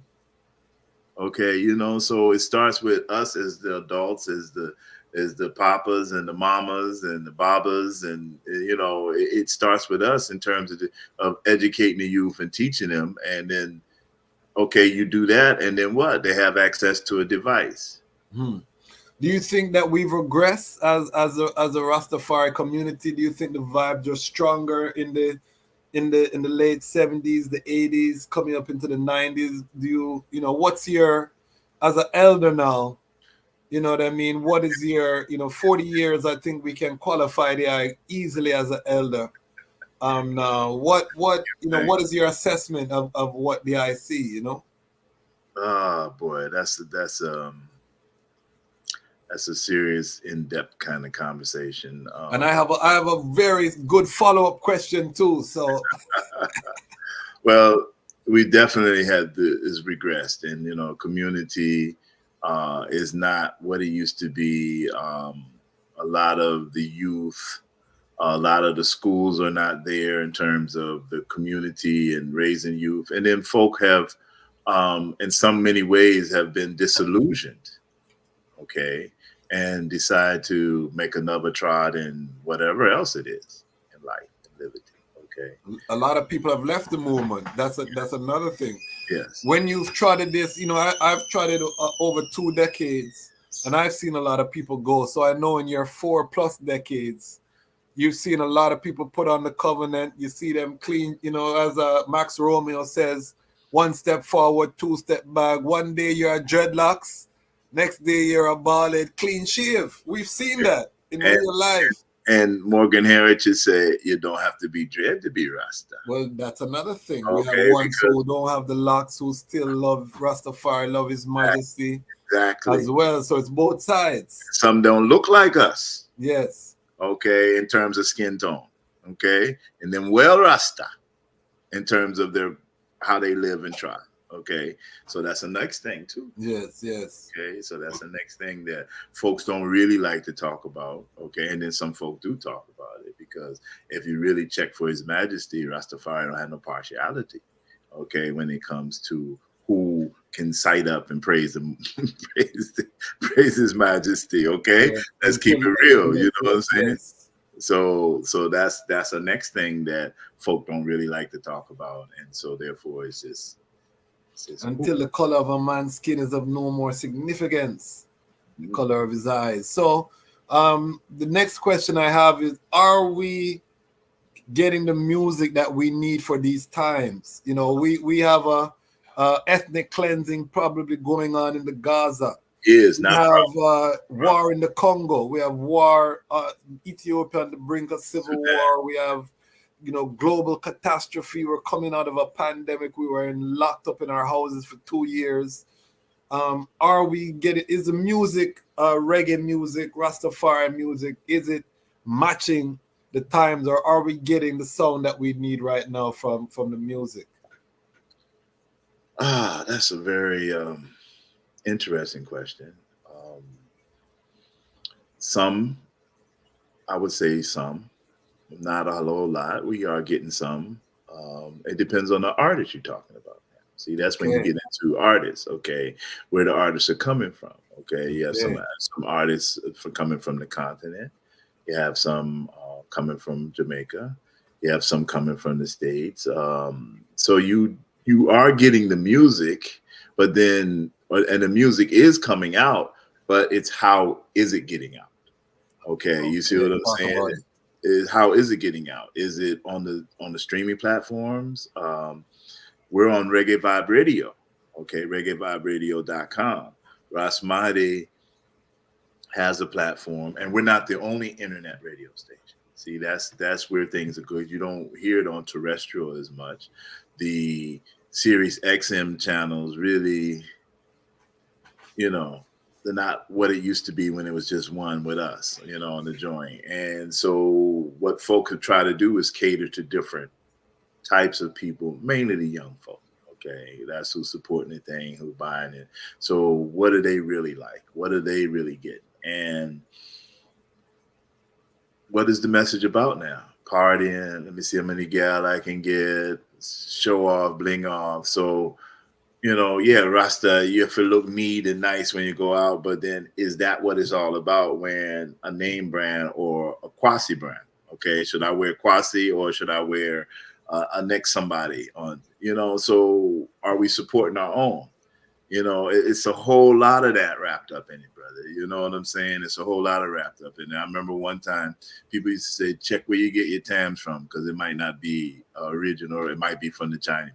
Okay, you know, so certain ones come in and exploit the thing. And so is it ever going to be like it was?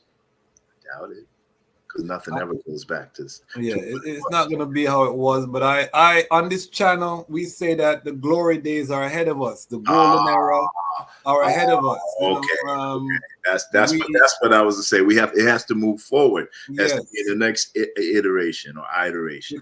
Because regardless of how you feel, what is not questionable is that anywhere you go on the earth right now, people know Ras Tafari. Exactly. The name has been spread. Exactly. The brand, for lack of a better word, is strong, you know, among the people of all nations. And I can witness that because I've traveled and I've seen the reception, whether it be in courthouse, in the highest, you know, wealthy enclaves to the worst ghettos.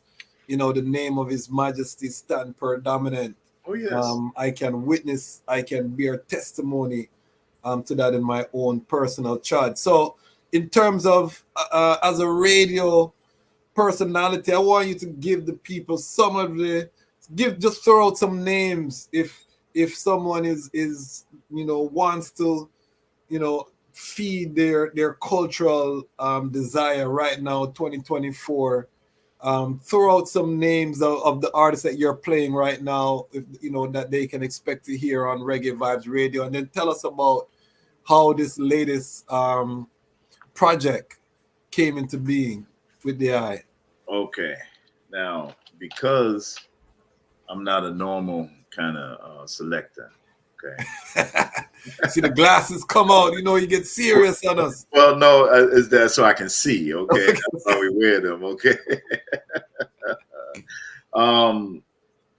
You know, some of what I play, okay, is a mixture of the quote unquote old, still here, and new. Okay, so of course, Black Uhuru, Coco T, Richie. Give me some little more volume. Give me some more volume there.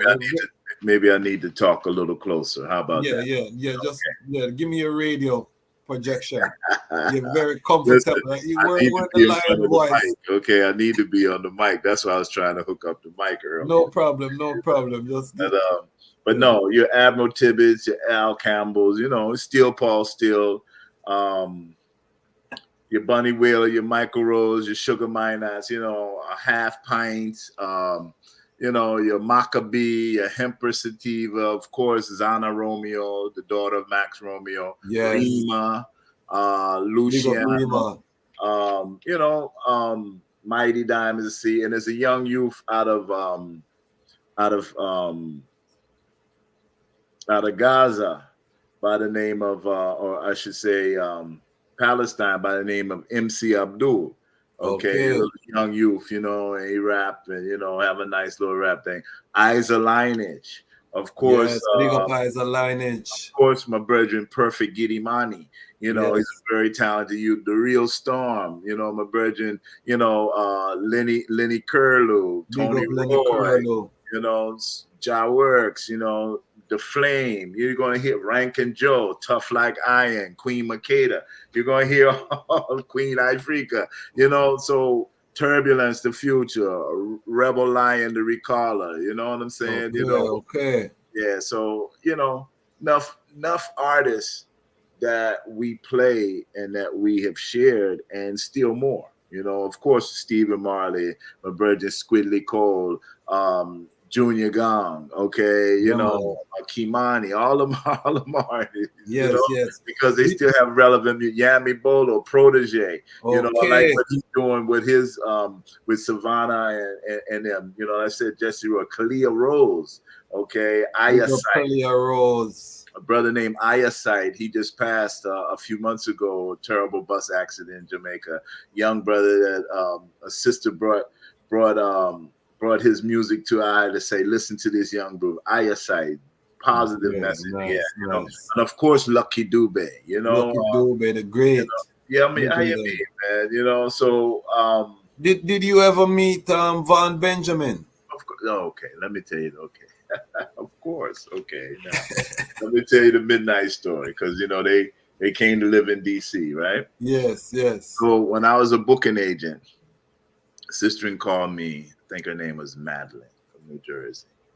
And she called me, tell me about this group from the VI. And so I put her in touch with Dira because, you know, we really, you know, didn't know too many. The only brethren is Shambu, a brethren, Third Eye, from you know, from St. Croix, you know, some of them, man, they're VI, man. Big up to all. I'm an honorary Crucian too, you know. I'm from St. Croix now. It's my second home. I just went there the first time. I was adopted, so Well, big up the St. Croix family. Big up to my brethren Ambi and all the VI massive. Bless up. Of course, no pressure and all of that. But anyway, so Vaughn and Ronnie came to I at PFW one day, and they brought a cassette, and they wanted me to play their cassette because Midnight is going to be the biggest thing, bigger than Bob Marley.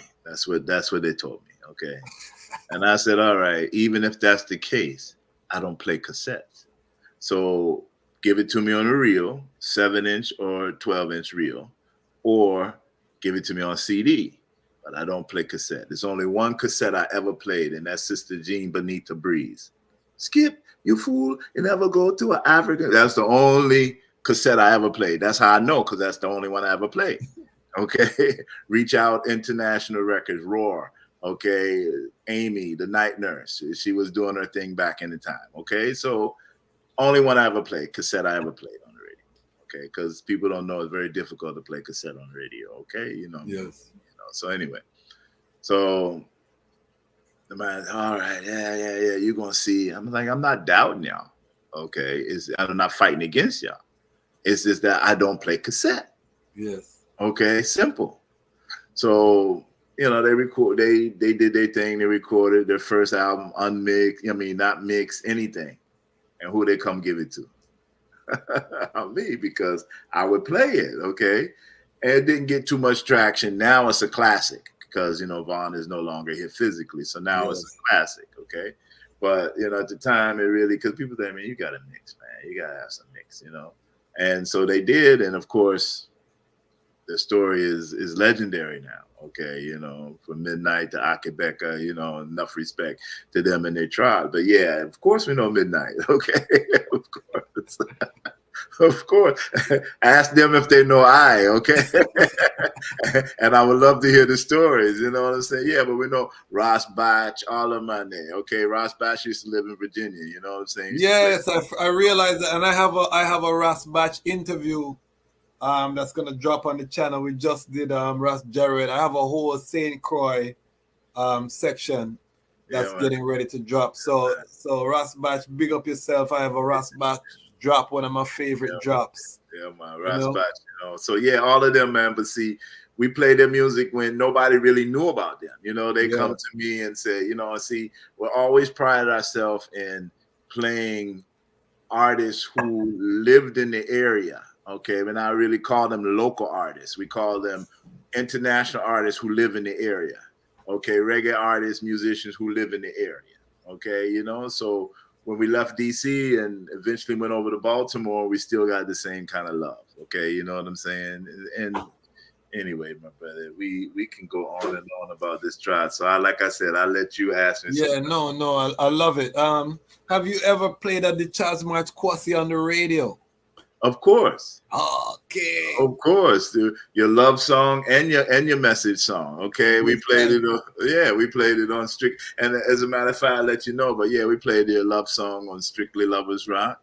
Okay. And of course, on our next show, Grand Utterance. So yeah, man, you have 2 nice songs out there. I don't know how many more you have because you haven't sent them to me yet. No. They're just 2 officially released right now. But this year, I'm making a commitment to release some more music. I have a nice song I just recorded with Tippy, High Grade Dub. Oh yeah, my brother.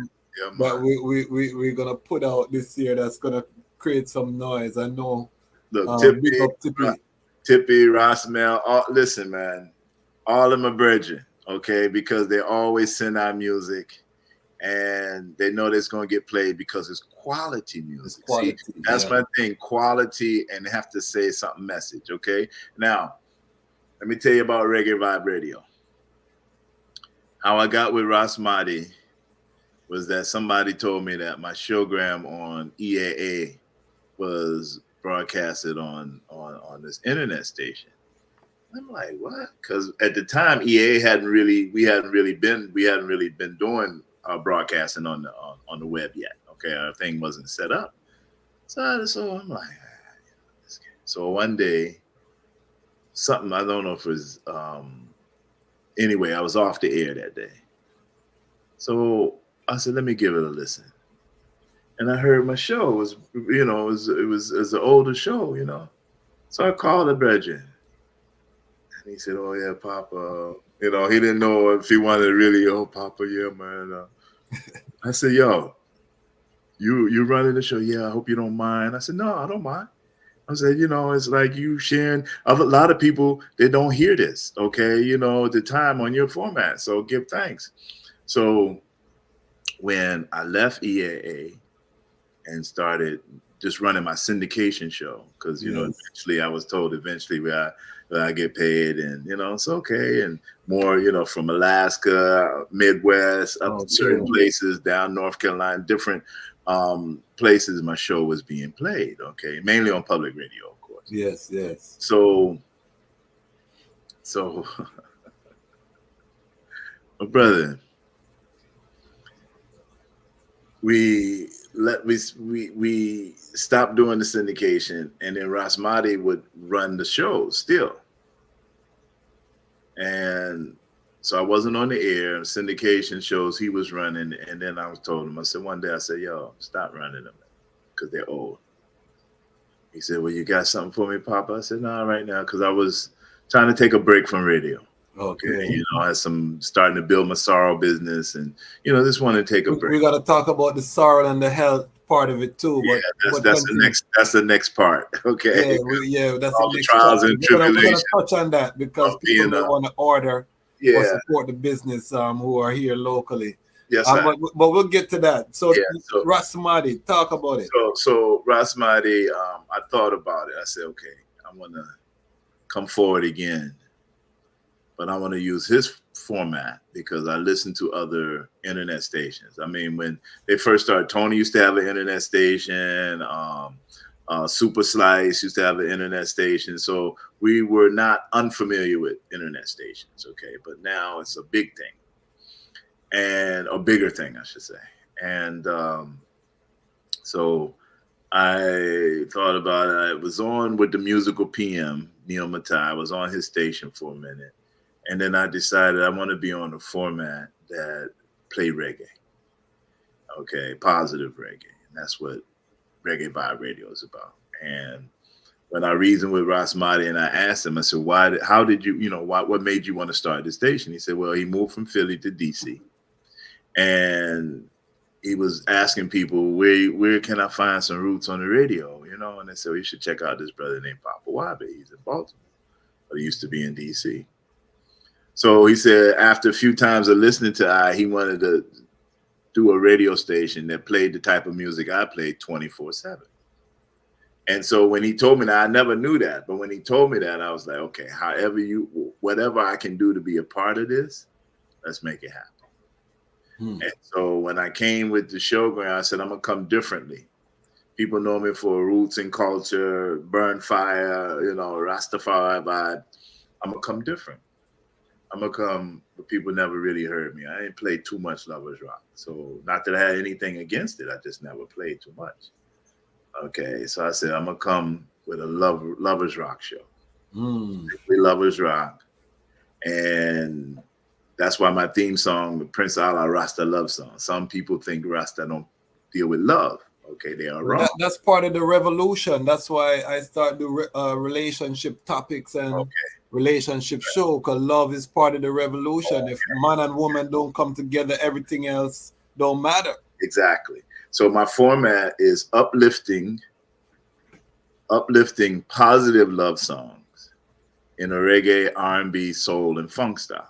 My music forms that I like. And I have nothing against Baby Why You Leave Me, but no sad love song. Always up for love songs. So when you listen to the song, you're like, yeah, that's how I feel about my woman. When she listened to the music, she said, yeah, that's how I feel about my man. Those type of love songs. And there's enough of them. There's enough of them. Okay? So I started doing that, and the brother called me after about a month. He said, man, people are responding like they like this is a reggae quiet storm, man. Because people never really, okay. So I said, okay, that's a good thing. But then I'm missing doing my roots and culture show. So I'm like, what theme I can come up with? Oh, utterance, or what a black uhuru, what a joy it is to hear the utterance from Rasta. Okay, so that's why you get utterance. So people always ask me, WaBe, you still on the radio? Yeah, man. Every day except for Monday, you can hear I on the radio. Thanks. Okay, and we're working on the Monday slot on the next. We stay there for the next time. That speaks to your love after 40 years of radio, and you still playing and still have that love. I think that's commendable. I just got to get one of my youths, my grandchildren, to help me digitize all my LPs and then watch out. Okay. I mean, listen, bro, it's some music that I haven't played in a long time. It's not available digitally. Because I'm not in the studio with a turntable. Okay. And I can set myself up in my home studio like that. But, I have to enlist on my brother Ras Tafari to come spend the day with me away from his family as a young youth, as a younger man.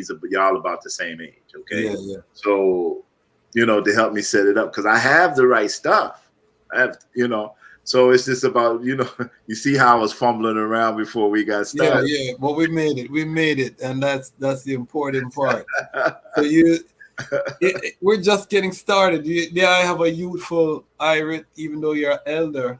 So I know that the next chapter will be the greatest, because, internet radio doesn't have the same boundaries as public radio in terms of signal strength. Right. So the Papa WaBe legacy, I know, is just getting started in terms of now you can reach the whole earth, globally. Yes. With the message and the music. So I know that just by listening to the passion you still have, like looking for new show Monday slot, you sound like a young brethren who's just getting into the radio business. You know what I mean? That same zeal and that's not something you can buy. That's not something you can fake. No, that's something that's fire is still burning hot. It might look, the flame light might be up yellow, but the blue, we're still, and the blue one, that's it's still going. And that's the hottest fire, as Russell Jazz and I coach and the blue fire sister said the blue fire is the hottest part of the flame. So take us, cause we have about 13 minutes before we have to seal. 2 hours gone already, family. What? That's all. Yeah, man. What? That's how we do on the Lion Voice, reasoning sweet. I'm telling you, this is just part one. I'm loving it, my brother, because yeah, man, this is just part one. Take us to the sorrel journey. Okay. How do you get from radio? You told us about driving a cab, being an entrepreneur. How does the health, the sorrel, because of course sorrel is a blood cleanser. Right. How do you get to the sorrel business? All right. Before I go there, I just want to tell you this, okay, is that it's a joy to reason with the eye, because we never really have, first of all, we never reasoned this long. Okay? That's true. And I've known the eye for a minute, and it's always, we just have a nice reasoning in passing, but it's never a long, lengthy reasoning. Okay. Yes. So I'm full joy in this, okay, in terms of sharing. Okay. And that's how ones are going to know what it's all about. Now, the sorrow came about when I was at a point in my life where I started thinking about my legacy. Okay, because Grand Picnic being born, and you realize that you start to count down. So I started thinking about my legacy, what I'm going to leave. Okay. And I never owned a radio station, even though I was on it. Okay. And people can say, oh, I used to listen to your dad. And, okay. But I didn't write no song. I don't have no royalties coming in. So what can I do? Well, I can do a lot of things. What can I make? Well, if Kwasi invited me over to his party and I brought 2 jugs of sorrow, the next day Kwasi said, boy, everybody I talk about, okay, I can do that. So let me learn. Now, since I'm not the only one that makes hibiscus and sorrel and Aesop, different names for the beautiful flower that it is. let me learn this. So being on the radio, I asked a couple of people who did business shows, hey, I want to start a business. What I need to do? Oh, go see. So, go talk to. Okay. And that's what I did. So for 2 years and 4 months, I took classes. Okay. At small business administration in Baltimore. I was living at the time. And talk to people, millionaires. That's what they do. A lot of people don't know. It's like people who made their money already, they go around talking and lecturing for free. You know, they do small workshops and whatnot and don't charge nothing because they want to let folk know how to do this. Okay. And it happens. You just gotta search out. Okay, you know. So I met some folks, that's what they were doing. So I learned how to write business proposal, learn how to do all those things in business. Then I did the market sample. I went, you know, from Wilmington, Delaware to Richmond, Virginia, because those are the markets that I can cover. Oh, Kwasi, if I told you how much sorrow, or supposedly how much I didn't drink, and oh gosh. Anyway, so I learned years ago. I don't know if you were probably young, but I don't know if you remember a store called 7 Star in DC. I've heard about it. Ras Tafari. Yes, Ras Tafari. Yes, Well, I used to work with Ras Tafari, and I used to see how he used to make the song. And I used to see, more importantly, how it didn't last long. Okay. So I took his style and put my own style to it and test market. Went out there and people loved it. And my motto is I put it in Black-owned businesses because I'm a Black-owned business. That's who would support me first. That's who needs what I'm selling the most, is us as a people. Not that anybody else don't, but us as a people. And that has been my quest and my zeal. At one time, I had my product in almost 20 stores. Oh, wow. But doing everything myself, you know, my daughters used to help me juice the ginger and whatnot because I juice my ginger, you know. And so people would even tell me, said, boy, WaBe, I tried, because I had the ingredients on the bottle. So I try to make my sorrow like yours, but it don't taste the same. I said, right, because you don't know the portions. So, but it's been a journey. People always ask me, how's the business? It's steady. Okay, you know, it's steady, and steady is good, you know, and keeps I busy. And more importantly, it keeps I paying the bills. Okay, it keeps the bills paid, you know. Thanks to know that. Yes, and you can be your own entrepreneur. You just got to put in the work, and it's more work than when you go work for somebody else. Okay, so that's the thing. Okay, you know, it's like all hours. You know, I do everything. I bought a printer so I wouldn't have to spend money to get my labels printed. People say, "Oh, you can just." I print my own labels. Okay. Label my bottles, do everything. My youngest daughter, Kubariki, what she designed, my logo, everything. Keep it in house. Okay. So, like I said, it's steady. This year, 24, we say, okay, we're gonna try to do some more outreach. And you know, people tell me I need an IG page, and I'm like, you know, business 101. If you can't meet the demand with the supply, and these days and time, all it takes is a couple bad and your business smash. So you're not jumping across the bridge before the bridge is built. Yes. Okay, Scaling the business, you have to take your time. Okay, and because I'm steady and product sales, okay, we just, you know, so I'm going to start looking into shipping more. Okay, but there's a cost in that. Yes. So we have to outweigh everything when it comes to that. And then what about also preservatives? I know that's shelf life. Well, see, here's the thing. I don't use preservatives. Okay. And people always ask me that. In the fridge, 3 months, because I had to do this myself. Okay, in the fridge, up to 3 months, you're good. But it never lasts that long in anybody's business, in anybody's store. Nobody's ever said, oh, man, this expired on me, man. No, and that's a good thing. But because that was the question, I said, okay, how long I make a fresh batch of sorrow? How long can I let it sit in the fridge and it still tastes the same? Okay. 3 months. Okay, before it started to turn whiny, you know, before it starts to ferment. Ginger ferment, and it's still never bad. Ask my brother Ras Anatol, he can tell you. He's had some for 6 months, and he said, man, it just give me a buzz. So what are some of the health benefits of this sorrel? Well, the hibiscus is, like you said, a good blood cleanser. Is rich in vitamin C. I use only 5 ingredients. I use spring water because there's more nutrients and minerals in the spring water. I use a dried hibiscus flower. I use 100% organic cane sugar, okay? And I use the ginger root. And at first I used to crush it to Jamaica, like I said, Ras way, but I don't do that no more. It's rough on the wrist. So we juice it.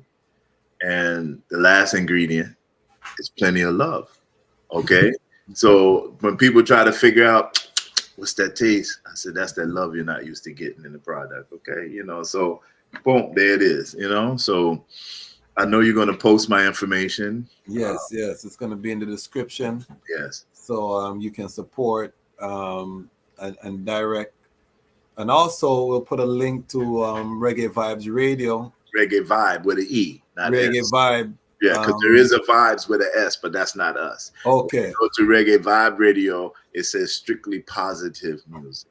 Strictly positive. Yes, that's what we play. Somebody. Yeah, and hopefully you'll be reasoning with Ras Mahdi soon, because I told him to watch out the link for DI, because we, with the Lion's Voice and Ras and Reggae Vibe Radio, we're going to do some more works together. Definitely. Because we want to let folk know where you are going to be, where you're going to be bringing the Lion's Voice, okay? And hopefully before 24 is out, we can collab on some things, you know what I'm saying? Because it's a must in this time, my brother. Like I said, it's great works the eye is doing, and I truly give thanks for that. You know, if I had to speak for everyone, I truly give thanks for what the eye is doing, because one, it hasn't been done before, okay? And if it has, it hasn't been to this level, and it's going to get higher, okay? So because we know you're just starting out. So any way that we can be of assistance to the eye and doing what we do, spreading the word, becoming a supporter, you know, definitely. You know, being on public radio, you know that the consumer dollar, what it means to independent voices. I realize that as Rastafari, we don't have a voice that's kind of centralizing. You know, you might have a brethren who have one perspective. He talking with Musi, you know, Bobo Shanti or Naya Bingi or 12 Tribe, or, you know, I want this platform to just be general, Rastafari, Pan-African, you know, so you can get, and then also a lot of the content nowadays is mix up and gossip, and, you know, we want to talk about where's the movement going, where's the forward motion, what is happening with repatriation. We're going to be bringing content from the continent. We're going to be making sure that people see Rastafari is not just smoking herb and reggae music, even though we give thanks. Okay. But Rastafari is, like I say, our best days are ahead of us. True. Because the elders established something that they were never wrong about anything they said. You know what I mean? And now we actually have the teachings of His Majesty. The elders were mostly going on the Bible. We now get to see, okay, this is how you actually build a nation. Okay, schools, hospitals, education, all of, you know, our generation has all of that. So I want to use this platform to highlight that and to give the movement a voice. And we thank the eye for coming here to share your story, because a lot of ones may want to go into radio, and now they know, listen to the song before you play it on the radio. Amen. Okay. You know what I mean? So, but I was going to say too, my brother, is one thing you touched on, and I know you're going to have this reasoning, is the divisions within the house. Okay. What you said is too much of them. So, and then it's too much judgmental. Okay. You're not a real Rasta. You're not. Oh, hold on. Hold on. Who gave you what? Who? You know, it's too much of that. It's been going on, yes, but it's too much of that now. Okay, you know, so it makes one pause and say, "Are you a Rasta?" Say, "Yeah." So you believe in His Majesty? Yeah. Oh, why? And then or they want to bring something out of the Bible and try to, and it's like, wait a minute, hold on, which Bible are you reading right now anyway? King James, or you having, so then when you start to break down things, and it's like, wait a minute, that was more than 2,000 years ago. We live in this time now, right? So things are not the same, and moving forward, they're not going to be as they are now. Okay, so how do we, a lot of reasoning that the eyes have to do to wake up folks on this Lion's Voice, and I give thanks that you at least started, my friend. Yes, and as I said, I strive for consistency. I'm full-time practicing law. We're also Dejazmatch. several other works as well. I'm working with several nonprofits. We have whole heap of work, so I just try to be consistent with this platform. You left out the most important one. Yes, and you're a husband and I'm a husband, father. Okay. So we try to stay consistent. And we've seen the benefits. As I said last year, St. Croix family flew me down to St. Croix. They treated us so royally as the Lion Voice. We're bringing that content. Just was brought to Jamaica. We got content down there that we'll be sharing. So the word sound is going out. Ras Tafari people have told that they feel proud to see the uprising. As you could see, we have 10 people in our Patreon now that are supporting monthly. We were at 2 people for over a year. So slowly but surely. And I told my strategy is really building the core, because right now as a content creator, you can't worry about the masses. You have to build your tribe. You know what I mean? And build out from there, and you want to keep expanding your core, because you don't want that fickle love, that yes, you can go viral, but then tomorrow something else comes and then everybody's gone again and you drop on your face. When you build that trust, that core support, man like Ras Child, who don't leave me an inch, who come on every show and burn the fire. You hear Ras Child said the houses were divided after the 1958 conference. Before that, it was different. Dada is controversial, you see, and Ras Child is one of our Bobo Shanti brethren. He don't leave an inch. Bonfire the whole show in the comments. I want Ras Fire, my Lion Pride family, to be happy, and they tell their brethren, they tell their sister, and we grow as a family and we build the thing, So we're definitely gonna collaborate with Reggae Vibe Radio. You see, Ras Child say, introduce yourself, Ras Child. Who are you? He said, I am the Archangel. So, them are the people that we have here at the Lion Pride. But Papa WaBe, give thanks for your time. Please just tell the people how they can get in touch with the eye, how they can support the eye movement. We want to circulate the Rastafari dollar. We have 9 of us online right now. Hundreds more will watch this when we put it up on the channel, when it goes live in the coming days. How can they support the eye in terms of what the eye is doing? And, financially, we want to circulate the Rastafari, the Pan-African dollar. Just give your information and how they can be a strength. Well, the best way right now, and is to link eye on the Facebook, Papa WaBe, my name right there, and link eye that way. Papa WaBe So Real Sorrow right now is in the DC, Baltimore area. Okay, just go link eye on the Facebook. You'll find all the stores. Okay, all Black-owned businesses in North Carolina. It's in Greensboro at the Reggae Cafe, and in Rocky Mount at the Chill Spot. Okay, but in the DC area, Secrets of Nature, you have both of the Tropicana eateries, and one in Silver Spring, one in Marlow Heights. Nice. You have Everlasting Life, the big vegan restaurant there on Central Avenue. You have Tasha's Ankh on Liberty Road, Terra Cafe in Baltimore. So I hope I leave nobody out. And these are all seminal spots for people who are from the DMV. They will recognize all of those names of those spots. So Black dollar circulating, the Pan-African dollar circulating. Make sure we support our elder, iconic when it comes on to radio. And he's just getting started. As I said, the biggest days for Papa WaBe are ahead of us. Hey, Global market. You know what, man?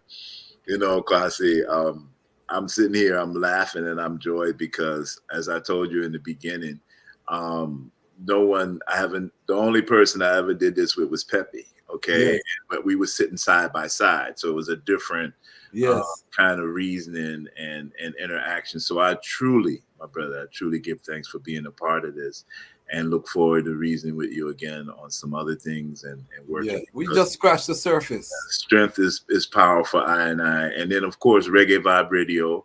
We're on with Strictly Lovers Rock every Friday and Wednesday evenings from 8 to 10 p.m. And then again on Sundays from 5 to 7 in the afternoon, evening time. And then with Utterance, we come on Saturday mornings from 11 a.m. to 2 p.m. And then the showgram can be heard again on Tuesday and Thursday evenings from 9 p.m. to midnight. Always positive roots and culture reggae music, always uplifting music. That's what we give to the eye and each and every one. Ras Tafari, I have to big up the man because just like the eye is saying, we need the dollars too. Okay.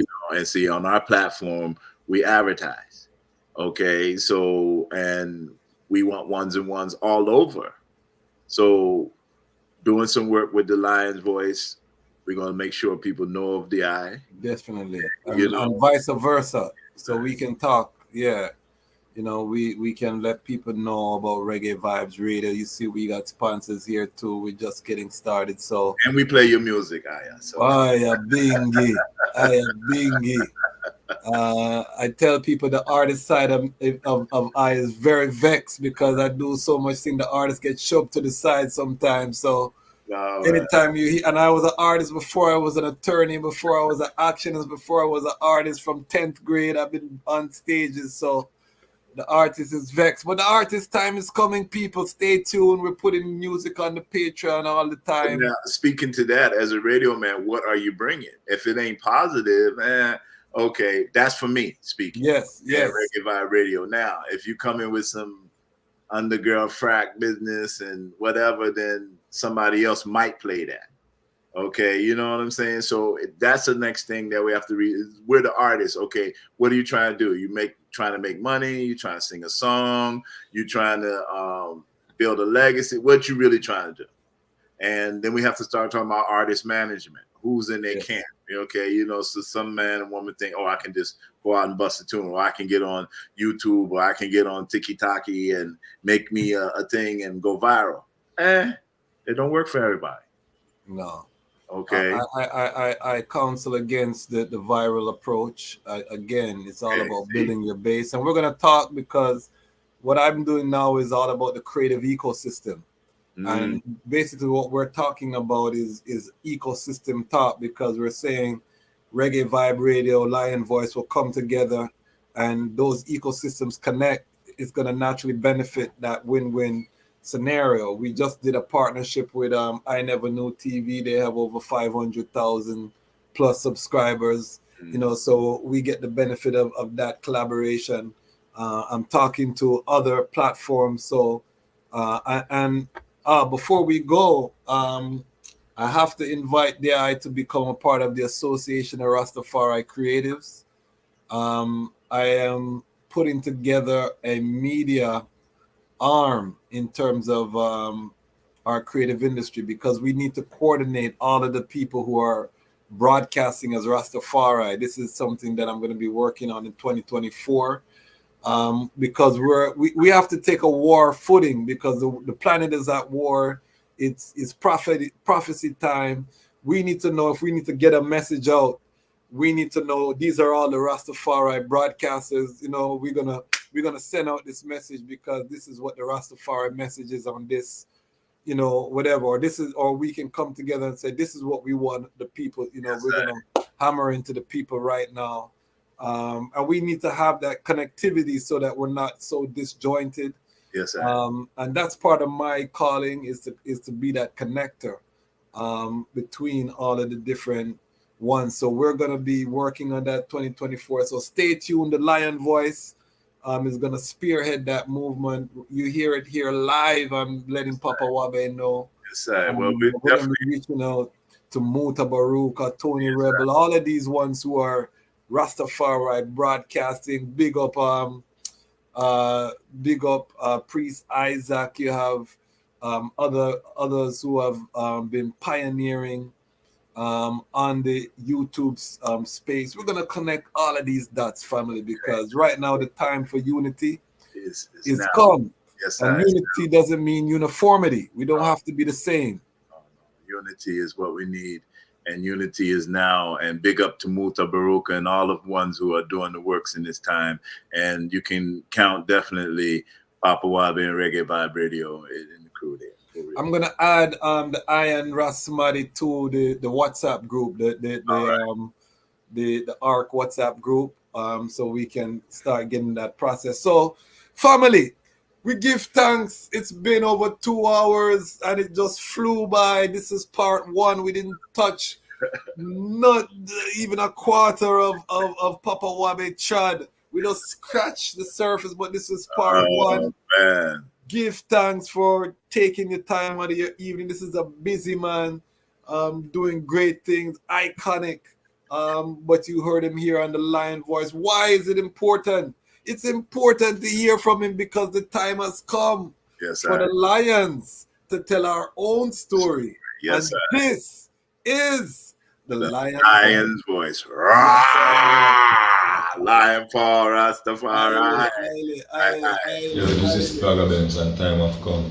Yeah, tell them one story. This is the Lion's Voice. Stay tuned.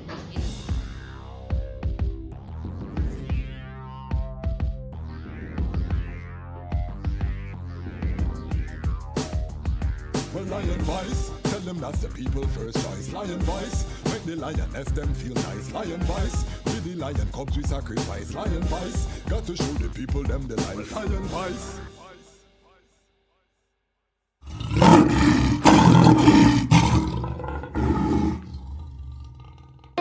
Yeah. Well, Haile Selassie the First, the Almighty, and he was crowned with Empress Menen. And you see there come a time in every relationship when it's brand new and your heart is full of doubt. And you try to investigate to check things out. And sometimes you see if you follow word of mouth, you end up take the wrong route. Well, it's a mystery, what a mystery, and I can't see. But will she diss me? Will she trick me? Or is it just me? But it's a mystery, what a mystery, and I can't see. But will she diss me? Or will she be the wife and mother of my baby? Sometimes I feel like she's holding back. Something inside says it don't react. Sometimes I hear how the people chat. Most of the time we ignore all of that. The way she read books made my soul relax. Love how she look and she proud to be black. Me love how she cook and how she state the fact. She said the wicked are female like wax. Well, it's a mystery, what a mystery, and I can't see. Well, will she diss me? Will she trick me? Or is it just me? Then, well, it's a mystery. Well, front to us a son was born and a child was given. I want to ask you a question. Have you got your book? Haile Selassie's Ethiopia Volume 1, The Rise of the Priest Warrior King. I've read the book in its entirety, and I must say it's very inspirational, very informative, and very historical, right? Them call him Ras Tafari. When he was born, rain fall from sky. Them call him Ras Tafari. When he was grown in airplanes he fly. They call him Ras Tafari. The lion break the chain, weep not, don't cry. Them call him Ras Tafari. Read the Revelation chapter 5 verse 5. Then born near the city of Harar, the inspiration for Bob Marley's guitar. People crowd him like some big superstar. It no matter if England.